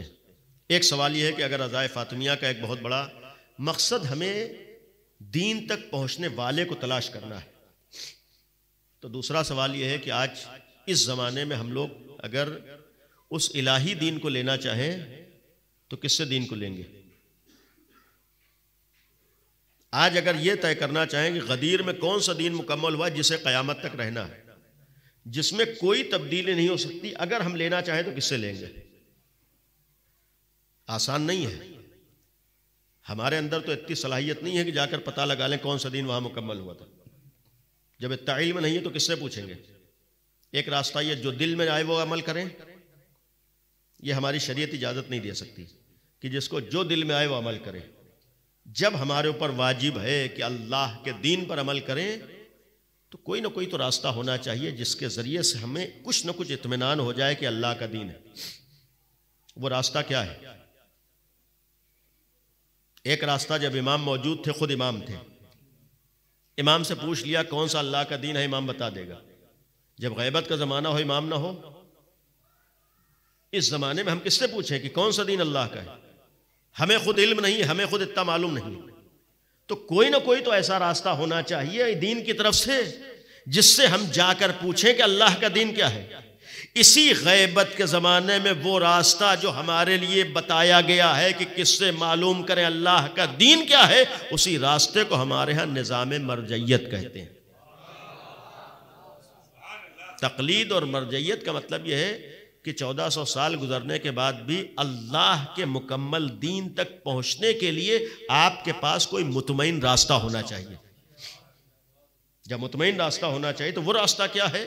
وہ ہمارے مراجع ہیں۔ ہم جائیں مراجع سے پوچھیں کہ کون سا اللہ کا دین ہے، اور مرجع اپنی طرف سے دین نہیں بتاتا، جو اپنی طرف سے دین بتائے اس کی تقلید حرام ہے۔ آپ اسی کی تقلید کر سکتے ہیں جو اللہ کا دین آپ تک پہنچائے۔ جب ہم ایسے امام کو نہیں مان سکتے ہیں جو اپنی طرف سے شریعت بتا رہا ہو، ہمارے لیے تو یہ عقیدہ رکھنا واجب ہے کہ امام وہی ہو سکتا ہے جو اللہ کا حکم پہنچاتا ہے۔ جب امامت کے بارے میں ہمارا عقیدہ یہ ہے کہ اللہ کا حکم بتاتا ہے، تو پھر کسی غیر امام کے بارے میں یہ عقیدہ نہیں ہو سکتا، وہ خالی ہمیں وہاں تک پہنچاتا ہے۔ مقصد یہ تھا کہ صدیقہ طاہرہ کی سیرت آج ہمارے لیے ہے، کوشش کریں کہ ہم پڑھیں، مطالعہ کریں، حضرت صدیقہ طاہرہ کی سیرت پر عمل کریں۔ ایک راستہ میں نے بیان کیا کہ حق تک پہنچنے کے راستہ ہے، زندگی کے بہت سے راستے ہیں۔ 18 سال میں ایک نمونے عمل تھی، عبادت کیسے کرنا ہے، گھر میں کیسے رہنا ہے، اختلافات کو کیسے مٹانا ہے، سماج سے نفرتوں کو کیسے کم کرنا ہے، اور پھر حق تک لوگوں کو کیسے پہنچانا ہے۔ دیکھیں کبھی کبھی انسان بعض کام اس لیے کرتا ہے کہ لوگوں کو حق کا راستہ بچائے، اور بعض کام اس لیے کرتا ہے کہ لوگوں کو نقصان سے محفوظ رکھے۔ دیکھیں جناب فاطمہ نے دونوں عمل انجام دیے، ہم کو صحیح راستہ بھی بتایا ہے اور ہمیں نقصانات سے بچایا بھی ہے۔ اور بہرحال کاش اپنی بات میں پہنچا سکوں کہ نبی کی بیٹی نے کم از کم قیامت تک کے لیے اتنا تو فیصلہ کر ہی دیا کہ اب کوئی یہ نہیں کہہ سکتا ہے کہ ہم حق کو کیسے پہچانتے ہیں۔ اگر ہم حضرت فاطمہ کو معیار بنائیں تو آسانی سے حق کو پہچان لیں گے۔ اور بس ختم کیا، یقین رکھیے جو شہادت کی تاریخیں ہیں، اگر وفات نبی کے بعد حضرت فاطمہ میدان عمل میں نہ آتی تو پھر بہت سے افراد کو یہ کہنے کا موقع مل جاتا کہ نبی کی بیٹی موجود تھی، اگر صحیح اور غلط کی بات آتی تو فاطمہ زہرا کو بولنا چاہیے تھا۔ اس لیے بھی میدان عمل میں آئی کہ اتمام حجت کیا تھا۔ اب یہ کوئی نہیں کہہ سکتا ہے کہ ہم کیسے راستے کو پہچانیں۔ ہمارے سامنے نبی کی بیٹی ایک بہترین معیار ہے، ایک بہترین زندگی ہے، ایک بہترین عمل ہے، گھریلو زندگی بھی ہونا چاہیے۔ آج ہمارے تذکرہ وظائف فاطمیہ میں یہ بھی ایک پہلو کیسے گھریلو زندگی کامیاب زندگی ہے۔ آج ہمارے آپس میں اختلافات ہیں، گھروں میں اختلافات ہیں، اس کا ایک نمونہ حضرت زہرا ہے۔ آج بہت سے مسائل ہیں، اس کا ایک نمونہ حضرت زہرا ہے۔ آج بہت سی دشواریاں ہیں، اس کا حل حضرت زہرا کی سیرت ہے۔ آج ہمارے ہاں بہت سی پریشانیاں ہیں، اس کا ایک راستہ جناب سیدہ کی سیرت پر عمل کرنا۔ جس نے 18 سال میں جام شہادت نوش کیا ہے لیکن دنیا کو ہدایت اور حق کا راستہ بتایا ہے، ایک کامیاب ترین زندگی کا معیار ہمارے سامنے پیش کیا ہے۔ باپ کے ساتھ کیسے پیش آیا جائے اسے بھی حضرت زہرا نے بتایا، شوہر کی خدمت کی جائے اسے بھی حضرت زہرا نے بتایا، اپنے بچوں کی کیسے تربیت کی جائے اسے بھی حضرت زہرا نے بتایا۔ میں نے تذکرہ کیا تھا علم کا، یہ 7 سال کے سن میں امام حسن کو مسجد میں بھیجنا، جاؤ سنو بابا کیا کہہ رہے ہیں، یہ گویا ایک ماحول تیار کر رہی تھی علمی، ایک ذہنیت ایجاد کر رہی تھی کہ آج ہمارا فریضہ علمی اعتبار سے آگے بڑھنا ہے، تربیت کے اعتبار سے آگے بڑھنا ہے۔ یعنی ایک بچوں کی تربیت کا نمونہ بھی حضرت زہرا نے ہمارے سامنے پیش کیا۔ آج اس پرآشوب دور میں ہر باپ پریشان ہے کیسے اپنے بچوں کی ہم حفاظت کریں صحیح راہ۔ اگر حضرت زہرا کی سیرت پر عمل کر لیں آج ہمارا جوان محفوظ رہ سکتا ہے۔ آپ ہر جگہ جوان کو نگرانی نہیں کر سکتے، ہر جگہ نہیں جا سکتے ہیں۔ جناب سید کونین کی سیرت پر عمل کریں، اپنے بچوں کو دیندار بنا دیں، یہ احساس دین ہے جو اسے ہر جگہ محفوظ رکھے گا۔ یقین رکھیے یہی دینی جذبہ ہے، ہمیں ہر ماحول میں بچا سکتا ہے۔ گناہ آئیں گے تو دین بچائے گا، معصیتیں آئیں گی تو دین بچائے گا، انحراف آئے گا تو دین بچائے گا۔ ہمیں حضرت زہرا کی سیرت پر عمل کرتے ہوئے دین کو اہمیت دینا ہے، دینی اقدار کو اہمیت دینا ہے، اس لیے کہ اس دین کو بچانے کے لیے بنت نبی نے اپنی جام شہادت نوش کر کے اپنی جان کا نذرانہ پیش کیا ہے۔ آج ہم لوگ شہادت کی شب میں غم منانے کے لیے بیٹھے. کہیں بھی کوئی عزیز رخصت ہو جائے تو انسان غم مناتا ہے. تو سب سے پہلے اگر غم منانے کا حق ہے تو نبی کی بیٹی کا غم منائے. میں نے ابتدا میں کہا اجر رسالت ادا کرنا ہے تو اس کے لیے بھی نبی کی بیٹی کا غم منانا ہوگا. اس لیے کہ ہمارے یہاں جو روایت ہے 18 سال، عالم اسلام میں روایت 28 سال کی ہے. بالفرض اگر 28 سال بھی ہوں تو 28 سال حق نہیں ہے کہ وہ دنیا سے رخصت ہو جائے. اگر بالفرض 28 سال بھی ہے تو 28 سال میں بھی یہ روایتیں موجود ہیں. ہمارے روایت ہے 75 یا 95 دن، جس کے اعتبار سے کل شہادت کی تاریخ ہے. صحیح بخاری کی روایت ہے 6 مہینے. بالفرض اگر رسول اللہ کے بعد 6 مہینے کے بعد بھی دنیا سے گئی ہیں تو یہ حق نہیں تھا کہ 6 مہینے میں نبی کی بیٹی اس طریقے سے مصائب کا شکار ہو کر دنیا سے رخصت ہو جائے. آج ایک کوئی محلے میں تھوڑی بہت خدمت کر دیتا ہے تو پورا محلہ اس خدمتوں کو یاد رکھتا ہے. رسول جیسا محسن انسانیت ہو، جس نے تمام عالم بشریت پر احسان کیا ہو، کم از کم اس کے احسانات کو ہم اپنی نگاہوں سے دیکھ رہے ہوتے. لیکن اتنا زمانہ گزرنے کے بعد احسانات کو دیکھنا تو دور کی بات ہے. وفات رسول کے بعد آپ تاریخوں میں پڑھیے نبی کی بیٹی کے ساتھ سلوک کیا ہوا ہے. آج کوئی بھی غیرت دار آدمی یہ منظر برداشت نہیں کر سکتا ہے کہ اس کی گھر کی ناموس کے ساتھ کسی طریقے کا سلوک ہو جائے. آپ سوال کریں گے بھائی کہاں لکھا ہے؟ ضروری نہیں ہے کہ ہر چیز ہم پوچھیں کہاں لکھا ہے. دیکھیے آج معاملہ اسرائیل غزے پر حملہ کر رہا ہے تو ہم ہر دلیل اسرائیل سے نہیں پوچھیں گے. کبھی غزے والوں سے بھی جا کر پوچھیں گے تمہارے ساتھ سلوک کیا ہوا ہے. تو کبھی ہم حسن و حسین سے جا کر پوچھیں کہ تمہاری مادر گرامی کے ساتھ کیا سلوک ہوا ہے. کبھی ہم امام صادق سے پوچھیں گے کہ آپ کی جد ماجدہ کے ساتھ سلوک کیا ہوا ہے. یعنی یہ حق ہے کہ بہرحال فاطمہ زہرا سے سوال کیا جائے، ان کے گھر والوں سے سوال کیا جائے. اور تاریخوں میں آپ دیکھیے معاملہ یہاں اپنا اور پرائے کا نہیں ہے، معاملہ بنت نبی کا اور نبی کی ذات گرامی کا ہے. آج ایک آدمی اپنے اوپر مصیبتیں برداشت کر لے گا، لیکن گھر کی عورت اور گھر کی ناموس کی بات آ جائے کوئی غیرت دار آدمی برداشت نہیں کر پائے گا. اور جب آپ نہیں برداشت کر سکتے تو نبی کی ناموس ہو، نبی کی بیٹی ہو. اور میں نے ابتدا میں عرض کیا جتنی فضیلتیں جناب فاطمہ کے سلسلے میں کسی خاتون کے لیے فضیلتیں پوری تاریخ میں نہیں ہیں. جناب مریم کے لیے لاکھوں فضیلتیں ہوں لیکن ان لاکھوں فضیلتوں میں بھی جناب فاطمہ سر فہرست ہیں. یعنی ایسا نہیں ہے کہ جناب فاطمہ فضیلتوں کے اعتبار سے کسی سے کم. تو ایسی عظیم الشان خاتون اور جس وقت دنیا سے گئی ہیں 18 سال میں گئی ہیں، ولو 28 سال آپ مان لیجئے تو 28 سال میں جوانی کی عمر ہے. وفات رسول کے بعد آج کی تاریخ شہادت کی تاریخ ہے، شب شہادت ہے. اور یہ بھی تاریخوں میں ہے کہ وفات رسول کے بعد جو بعض واقعات پیش آئے، دروازہ گرایا گیا. مسلمات تاریخ میں ہے کہ شکم میں بچہ شہید ہوا ہے، پسلیاں ٹوٹی ہیں، پہلو ٹوٹا ہے. اور پھر صحیح بخاری ہی کا ایک جملہ یہ بھی ہے کہ نبی کی بیٹی 6 مہینے زندہ رہی، لیکن مفہوم یہ ہے اتنا زیادہ ستائی گئی تھیں کہ رحمت للعالمین کی بیٹی ہونے کے باوجود جن لوگوں نے ستایا تھا مرتے وقت تک ان سے راضی نہیں ہوئی. یعنی یہ جملہ صحیح بخاری میں ہے کہ رسول اللہ کی بیٹی مرتے وقت تک راضی نہیں تھی. اس کے معنی یہ ہے کہ جب رحمت للعالمین کی بیٹی اتنے مصائب تھے تبھی تو یہ جملہ ہے.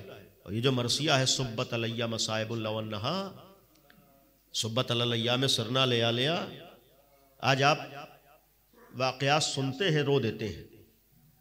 آپ ذرا علی ابن ابی طالب کے دل سے پوچھئے، مولا کائنات معمولی بہادر نہیں تھے، معمولی شجاع نہیں تھے، لیکن کبھی کبھی انسان کو اپنے مشن کے لیے قربانیاں دینا پڑتی ہیں. بعض لوگ سوال کرتے ہیں کہ امیر المومنین کے ہوتے ہوئے کیسے واقعہ ہو سکتا ہے؟ لیکن جسے مشن کو بچانا ہوتا ہے وہ ساری قربانیاں دیتا ہے. اصل اس کی نگاہوں میں مشن ہوتا ہے. رسول اللہ نے بھی کتنی قربانیاں دی تھیں. وہی معاملہ امیر المومنین کا ہے. اور اس واقعے پر جو بعض لوگ کہتے ہیں کیسے ہو سکتا ہے کہ دروازہ جلا دیا جائے اور جناب فاطمہ کو شہید کر دیا جائے، محسن کو شہید کر دیا جائے. اس وقت کی ایک روایت موجود ہے، امام علی نے اس وقت ایک جملہ کہا تھا، سامنے آئے ہیں اور زمین پر گرا کر ایک جملہ کہا تھا کہ اگر رسول کی وصیت نہ ہوتی اور وہ ذمہ داری جو میرے کندھوں کے اوپر ہے دین کو بچانے کی، وہ ذمہ داری نہ ہوتی تو پھر دنیا کو معلوم ہو جاتا کہ علی کے بازوؤں میں طاقت کتنی ہے. یہاں معاملہ بازوؤں کی طاقت کا مظاہرہ نہیں تھا، یہاں معاملہ نبی کریم کی زحمتوں کو بچانا تھا اور اسلام کی حفاظت تھی. اور اسلام کی حفاظت کے لیے علی ابن ابی طالب نے بھی قربانی دی ہے اور فاطمہ زہرا نے بھی قربانی دی. اور جب دروازہ گرا ہے، آج شہادت سے پہلے ایک منظر عرض کروں گا کہ جب وہ واقعات ہوئے ہیں، خود نبی جیسے باپ کا گزرنا ایک بیٹی کے لیے معمولی غم نہیں ہوتا ہے. ہم اپنے گھروں میں محسوس کر سکتے ہیں، بیٹا پھر بھی غم کو برداشت کر لیتا ہے، لیکن کوئی بیٹی اپنے باپ کی جدائی کو برداشت نہیں کر پاتی. اور جب رحمت للعالمین جیسا باپ گیا ہو تو بیٹی کتنی غمزدہ رہی ہوگی. اور اس غم کے فوراً بعد بالائے غم یہ ہو کہ پھر دروازے پر آگ و لکڑیاں جمع ہوں. اور یہاں تک ساری کتابوں نے لکھا ہے کہ جب آگ و لکڑیاں جمع ہوئی ہیں، نبی کی بیٹی نے آ کر پوچھا ہے کیا اس گھر میں آگ لگا دو گے جو نبی کا گھر ہے، تو اس دروازوں میں آگ لگا دو گے جو نبی کا دروازہ ہے. یہاں تک جواب ہر کتابوں میں ہے کہ ابو الحسن کو نکالو ورنہ ہم گھر میں آگ لگا دیں گے. یعنی یہ جملہ موجود ہے، ابو الحسن کو نکالو. اب آپ سوچئے امتحانات کتنے انسان کو دینا پڑتے ہیں. اسلام آسانی سے یہاں تک نہیں پہنچا ہے، قربانیوں کے نتیجے میں پہنچا ہے، امتحانات کے نتیجے میں پہنچا ہے، سختیوں کے مرحلے سے گزرے ہیں.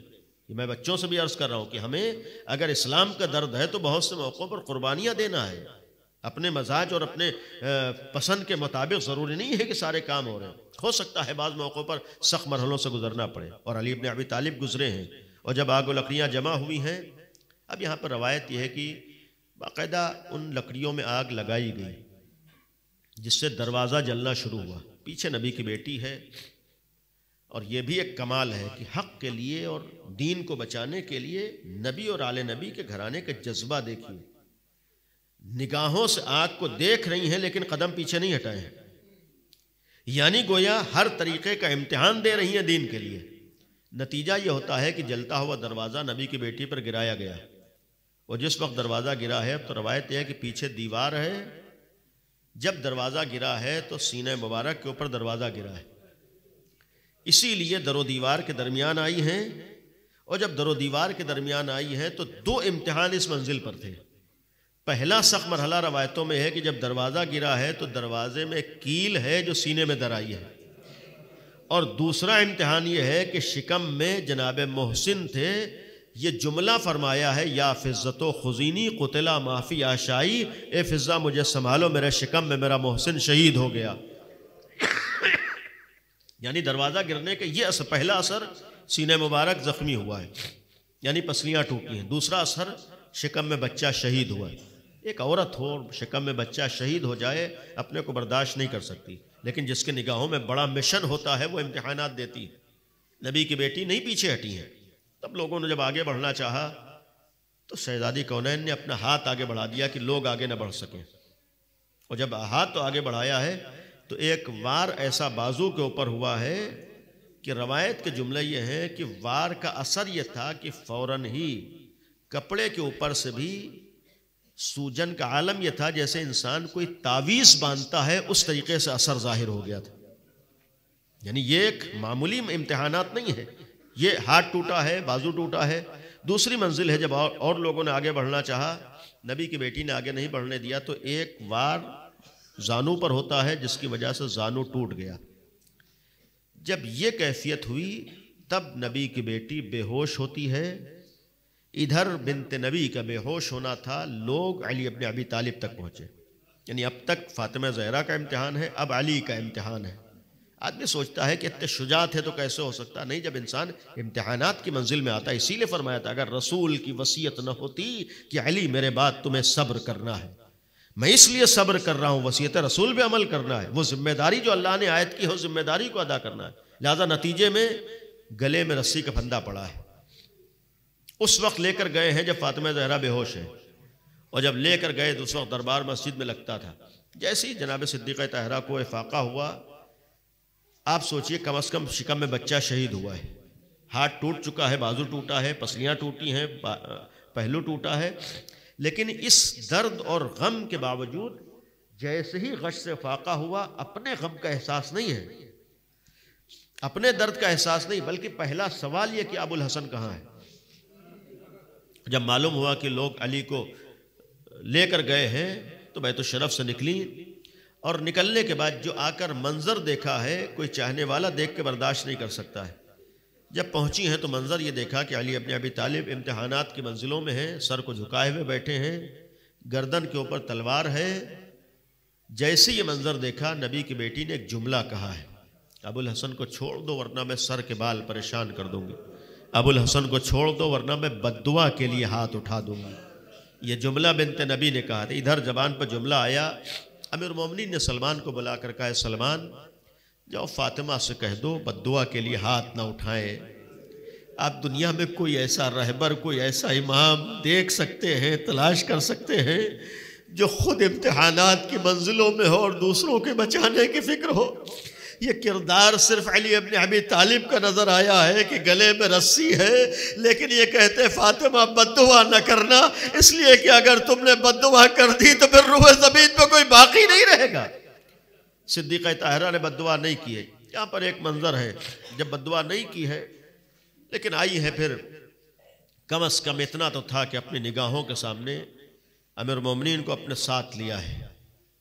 امام وقت تھے، گھر پر لے کر آئی، ایک دفعہ مسکرا کر چہرے مبارک کو دیکھا اور یہ فرمایا تھا کہ علی، مفہوم تھا آپ امام وقت ہیں، علی میں نے آپ کو بچا لیا، علی آپ اگر سختیوں میں ہوں گے تو فاطمہ بھی سختیوں میں ہوں گی، اگر علی آپ خیر میں ہوں گے تو فاطمہ بھی خیر میں ہوگی۔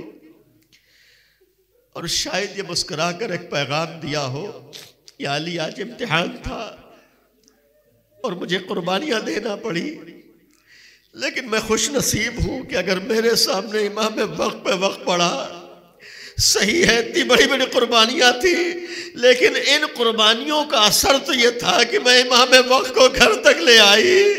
لیکن ہائے کربلا میں ثانیہ زہرا، جسے اپنے بچوں کی قربانی کا نذرانہ پیش کرنا پڑے، جسے سختیوں سے گزرنا پڑے، جسے امتحانات سے گزرنا پڑے، لیکن جب دل زینبیہ پر آئے اور یہ منظر دیکھے کہ امام وقت کے سینے پہ ظالم سوار ہے، اے صدیقہ طاہرہ مدینے میں امتحان تو بہت بڑا تھا لیکن آپ نے اپنے امام وقت کو بچا لیا، لیکن زینب جب کربلا میں آئی ہے تو اپنے امام وقت کو نہ بچا سکی۔ عزیزو، یہ بنت نبی کے امتحانات لے کر آئی، لیکن اس کے بعد پھر یہ اثر ہوا ہے، چونکہ پسلیاں ٹوٹ چکی تھی، پہلو ٹوٹا ہے، بازو ٹوٹا ہے۔ ایک روایت ہے جس وقت وفات رسول ہے اس وقت کسی طرح کی بیماری کا اثر نہیں ہے، لیکن آج جو شہادت کی تاریخ آئی ہے، ایک روایت عرض کر رہا ہوں، جا کر محسوس کیجئے گا کہ ایک 18 سال کی عمر کیا ہوتی ہے، ایک جوانی کی عمر ہوتی ہے۔ اس 2.5-3 مہینے کا غم اور درد کا اثر یہ تھا کہ کئی روایتوں میں جملے ہیں کہ سارت کل خیال یا کش شبہ، اس طریقے کی تعبیرات آئیں، یعنی اس 2.5-3 مہینے میں غم برداشت کرتے کرتے اثر یہ ہو چکا تھا کہ اس جوانی کی عمر میں بھی بدن پہ گوشت نام کی چیز باقی نہیں رہ گئی تھی۔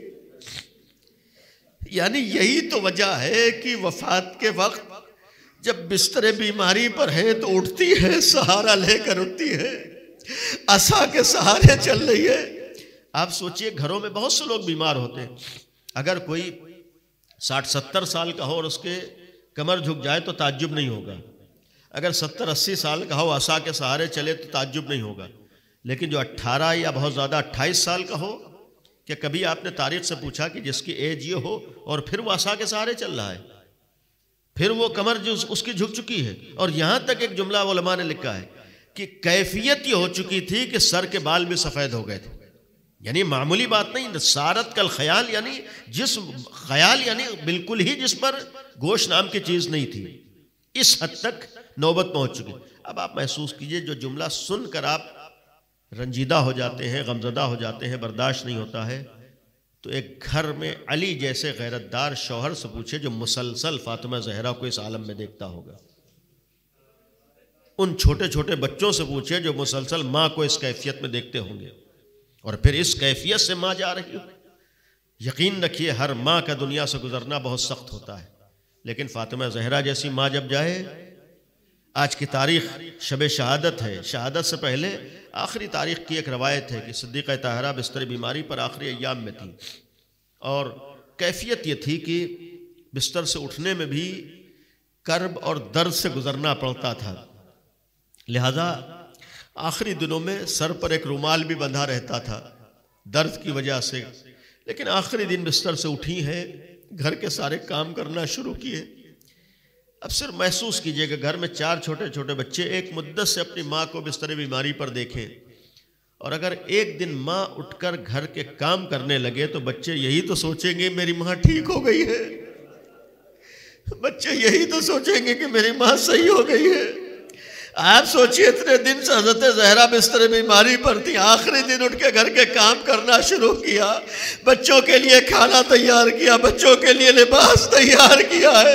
اپنے طور پر عرض کر رہا ہوں، شاید چھوٹے چھوٹے بچوں نے سوچا ہو کہ میری ماں ٹھیک ہو گئی ہے، میری ماں صحیح ہو گئی ہے، لیکن عزیزوں یہ ماں ٹھیک نہیں ہو گئی ہے، یہ دنیا سے جانے کا انتظام کر رہی ہے۔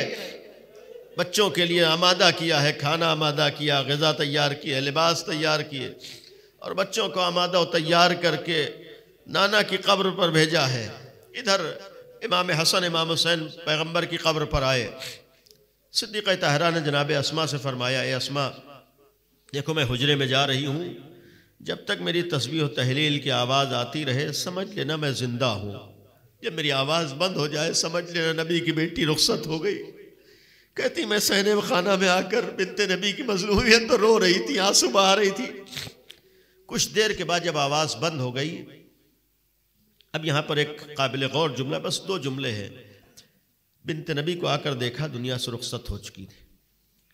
آج کا سب سے بڑا امتحان علی ابن ابی طالب کا امتحان ہے، اس لیے کہ علی ابن ابی طالب سے بڑا کوئی نہ تو شجاع ہو سکتا ہے، نہ طاقتور ہو سکتا ہے، نہ غیرتدار ہو سکتا ہے، نہ صابر ہو سکتا ہے۔ اور ایک جملہ اور کہ امام علی کو پوری تاریخ میں، ایک عالم ایرانی عالم کا جملہ ہے کہ پوری تاریخ میں کسی نے علی کو زمین پر گرتے ہوئے نہیں دیکھا ہے۔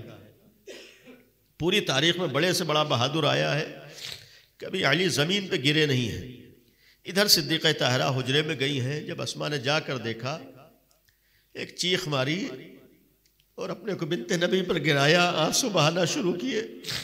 اتنے میں محسوس کیا کہ حسن حسین آ رہے ہیں، اپنے آنسوؤں کو پوچھا، سامنے آ کر کھڑی ہو گئی۔ بچوں نے آتے ہی سوال کیا اسماء میری ماں کہاں ہے؟ جواب دیا ہے بچوں تمہاری ماں آرام کر رہی ہے۔ جواب دیا تھا اے اسماء کیا تم سوچ رہی ہو ہمیں خبر نہیں ہے؟ ہم تو نانا کی قبر اور ماں کے لیے دعا کرنے گئے تھے، ہم نے سنا ملائکہ رحمت کہہ رہے تھے یتیمان زہرا ہے۔ اے اسماء ہم نے سمجھ لیا ہماری ماں رخصت ہو گئی، اے اسماء ہمیں یقین ہو گیا ہم یتیم ہو گئے۔ ان 2 چھوٹے چھوٹے بچوں نے اپنے کو حضرت زہرا تک پہنچایا ہے، امام حسن نے اپنے کو شہزادی پر گرایا، ایک حسرت بھرا جملہ کہا اے اماں اپنے بچوں کو کس کے حوالے کر دیا؟ اے اماں تمہارے بغیر یہ بچے کیسے زندگی گزاریں گے؟ عزیزو جناب اسماء نے سنبھالا ہے، دلاسا دیا ہے، سہارا دیا ہے، اور پھر ایک جملہ فرمایا ہے بچوں جاؤ اپنے بابا کو ماں کی شہادت کی خبر دے دو۔ عزیزو یہاں پر ایک جملہ تاریخ کے بنیاد پر کہ امیر المومنین مسجد میں ہے، امام حسن آئے، امام حسین آئے، یہ جملہ ذہنوں میں رکھیے گا کہ کبھی بھی کسی نے امام علی کو زمین پہ گرتے نہیں دیکھا، لیکن آج شہادت صدیقہ طاہرہ ہے، ہم مظلومیت علی پہ آنسو بہائے۔ عزیزو شہزادی نے بھی آخری وقت میں جب امام علی سے سوال کیا تھا، امیر مومنین نے پوچھا تھا کہ اے فاطمہ میں تو اس لیے رو رہا ہوں، آپ جا رہی ہیں، آپ کس لیے رو رہی ہیں؟ تو آخری لمحات میں فرمایا تھے علی میں آپ کی مظلومیت پہ رو رہی ہوں۔ عزیزو علی کی مظلومیت کا مرحلہ تھا، جیسے ہی بچوں نے آ کر یہ جملہ کہا اے بابا مادر گرامی دنیا سے رخصت ہو گئی، اے بابا اماں دنیا سے چلی گئی۔ عزیزو روایت کا جملہ ہے علی نے جیسے ہی یہ جملہ سنا، ایک چیخ ماری اور علی منہ کے بھل زمین پہ گر گئے۔ ہائے جس علی کو کبھی کسی نے زمین پہ گرتے نہ دیکھا، یہ کتنا بڑا امتحان علی کے لیے تھا، کتنی سخت منزل علی کے لیے تھی۔ اے علی آپ نے یہ جملہ سنا، برداشت نہ ہو سکا، کیوں نہ ہو؟ فرمایا نبی کے بعد میرا تنہا ایک سہارا فاطمہ تھی، ہائے فاطمہ کے رخصت ہونے کے بعد علی کا سہارا رخصت ہو گیا۔ عزیزو، امیر المومنین کے لیے روایت ہے، بے ہوش ہوئے ہیں، بچوں نے سہارا دیا، باپ کو لے کر گھر تک آئے، بس ختم کیا، شب شہادت ہے، بس ایک جملہ ہے۔ امیر المومنین بیت الشرف پہ پہنچے، جس وقت بنت نبی کے پاس آئے، دنیا سے رخصت ہو چکی تھی، ایک وصیت نامہ سرحانے موجود تھا، ایک خط، بہت سی وصیتیں تھیں، ایک جملہ یہ بھی تھا کہ علی مجھے رات میں غسل و کفن دیجیے گا، اے علی مجھے رات کے سناٹے میں دفن کیجیے گا، ولا تعلم احدا، اے علی سب کو خبر نہ کیجیے گا۔ باقاعدہ روایتوں میں چند نام لکھے ہیں کہ صرف انہی کو میرے جنازے میں شریک کیجیے گا۔ اور یہ کہنے کے بعد یہ بھی جملہ تھے، علی میرے بعد بچے بن ماں کے ہو جائیں گے، ان بچوں کا خیال رکھیے گا، علی میرے بعد بچے بھوکے نہ رہنے پائے، علی میرے بعد بچوں کو کوئی ستانے نہ پائے۔ شہزادی آپ کو معلوم ہے علی جیسا مہربان باپ، تب بھی آپ کو اس بات کا احساس ہے کہ بچوں کو کوئی ستانے نہ پائے۔ شاید یہ پیغام دیا ہو، جب باپ یا ماں دنیا سے جاتے ہیں تو بچوں کا خیال ہوتا ہے۔ ہائے آج مجھے بھی اپنے بچوں کا خیال ہے، کیوں نہ ہو آج علی جیسا مہربان باپ تو ہے، لیکن جب کربلا میں حسین جیسا باپ دنیا سے جا رہا ہوگا۔ عزیز و وصیتوں کے مطابق امیر المومنین نے عمل کیا، بس آخری جملہ ہے، بچوں کو دلاسا دیا ہے، سمجھایا ہے، اور پھر رات کے سناٹے میں علی نے غسل دینا شروع کیا ہے۔ اور جب غسل دیا، بس آخری جملہ عرض کر رہا ہوں، ایک دفعہ یہ بھی روایت ہے، لا تعلم احدا، کہ کسی کو خبر نہ کیجیے گا، لہذا امیر المومنین نے بچوں سے کہا تھا کہ بچوں آہستہ رونا۔ اب آپ محسوس کیجئے گھر میں ماں کا جنازہ ہو، وہ بھی فاطمہ زہرا جیسی ماں کا جنازہ ہو، معمولاً اگر گھر میں جنازہ ہو تو بچے کس طریقے سے تڑپتے ہیں، تو پھر جب حضرت زہرا کا جنازہ رہا ہوگا تو حسن و حسین کیسے تڑپ رہے ہوں گے۔ لیکن جب یہ کہا جائے کہ بچوں آہستہ رونا، تو پھر ایک بچہ آواز سے رو بھی نہ سکے۔ جس وقت بچے رو رہے تھے تو اپنے دہن میں، اپنے منہ میں کپڑے کو رکھ لیتے تھے۔ عزیزو، ادھر امیر المومنین نے غسل دینا شروع کیا۔ ایک دفعہ غسل دیتے دیتے امام علی نے ایک چیخ بلند کی ہے، یعنی علی ابن ابی طالب جیسا صابر ایک دفعہ چیخ مار کر روتا ہے۔ جیسے امام علی کی آواز بلند ہوئی، سلمان بے چین ہو گئے۔ جیسی مولا باہر تشریف لائے صحن خانہ میں، ہاتھوں کو جوڑ کر سوال کیا، مولا ابھی تو آپ بچوں سے کہہ رہے تھے آہستہ رونا، یہ آپ کو کیا ہو گیا اس طریقے سے تڑپ کر روئے؟ تو امیر المومنین نے بس ایک جملہ کہا ہے، اے سلمان، غسل دیتے دیتے میرا ہاتھ فاطمہ کے بازو پہ چلا گیا، جو بازو وفات پیغمبر کے بعد ٹوٹا تھا آج بھی اس کا اثر موجود تھا۔ شاید علی نے ایک یہ بھی جملہ کہا ہو بلند آواز سے رونے کی ایک وجہ یہ ہو کہ تم محسوس کرو معمولی سا زخم لگتا ہے کتنا تڑپتے ہو، ذرا سوچو جب فاطمہ زہرا کا بازو ٹوٹا ہوگا، یہ 2.5-3 مہینے فاطمہ کے لیے کتنا سخت مرحلہ رہا ہوگا۔ یا علی، یقیناً فاطمہ کے لیے امتحان تو بڑا سخت تھا، لیکن علی آپ اصبر الصابرین ہیں۔ خالی ایک ٹوٹے ہوئے بازو پہ ہاتھ گیا، آپ سے برداشت نہ ہو سکا، علی آپ اصبر الصابرین ہو کے تڑپ گئے، آپ نے چیخ بلند کی، جبکہ صرف ایک ٹوٹے ہوئے بازو کو دیکھا تھا، لیکن ہائے کربلا میں سید سجاد کا امتحان، کربلا میں سکینہ کا امتحان، جس نے ٹکڑے ٹکڑے لاشوں کو دیکھا ہے، جس نے لاشوں پر دوڑتے ہوئے گھوڑوں کو دیکھا ہے، جس نے کٹے ہوئے سرگنوں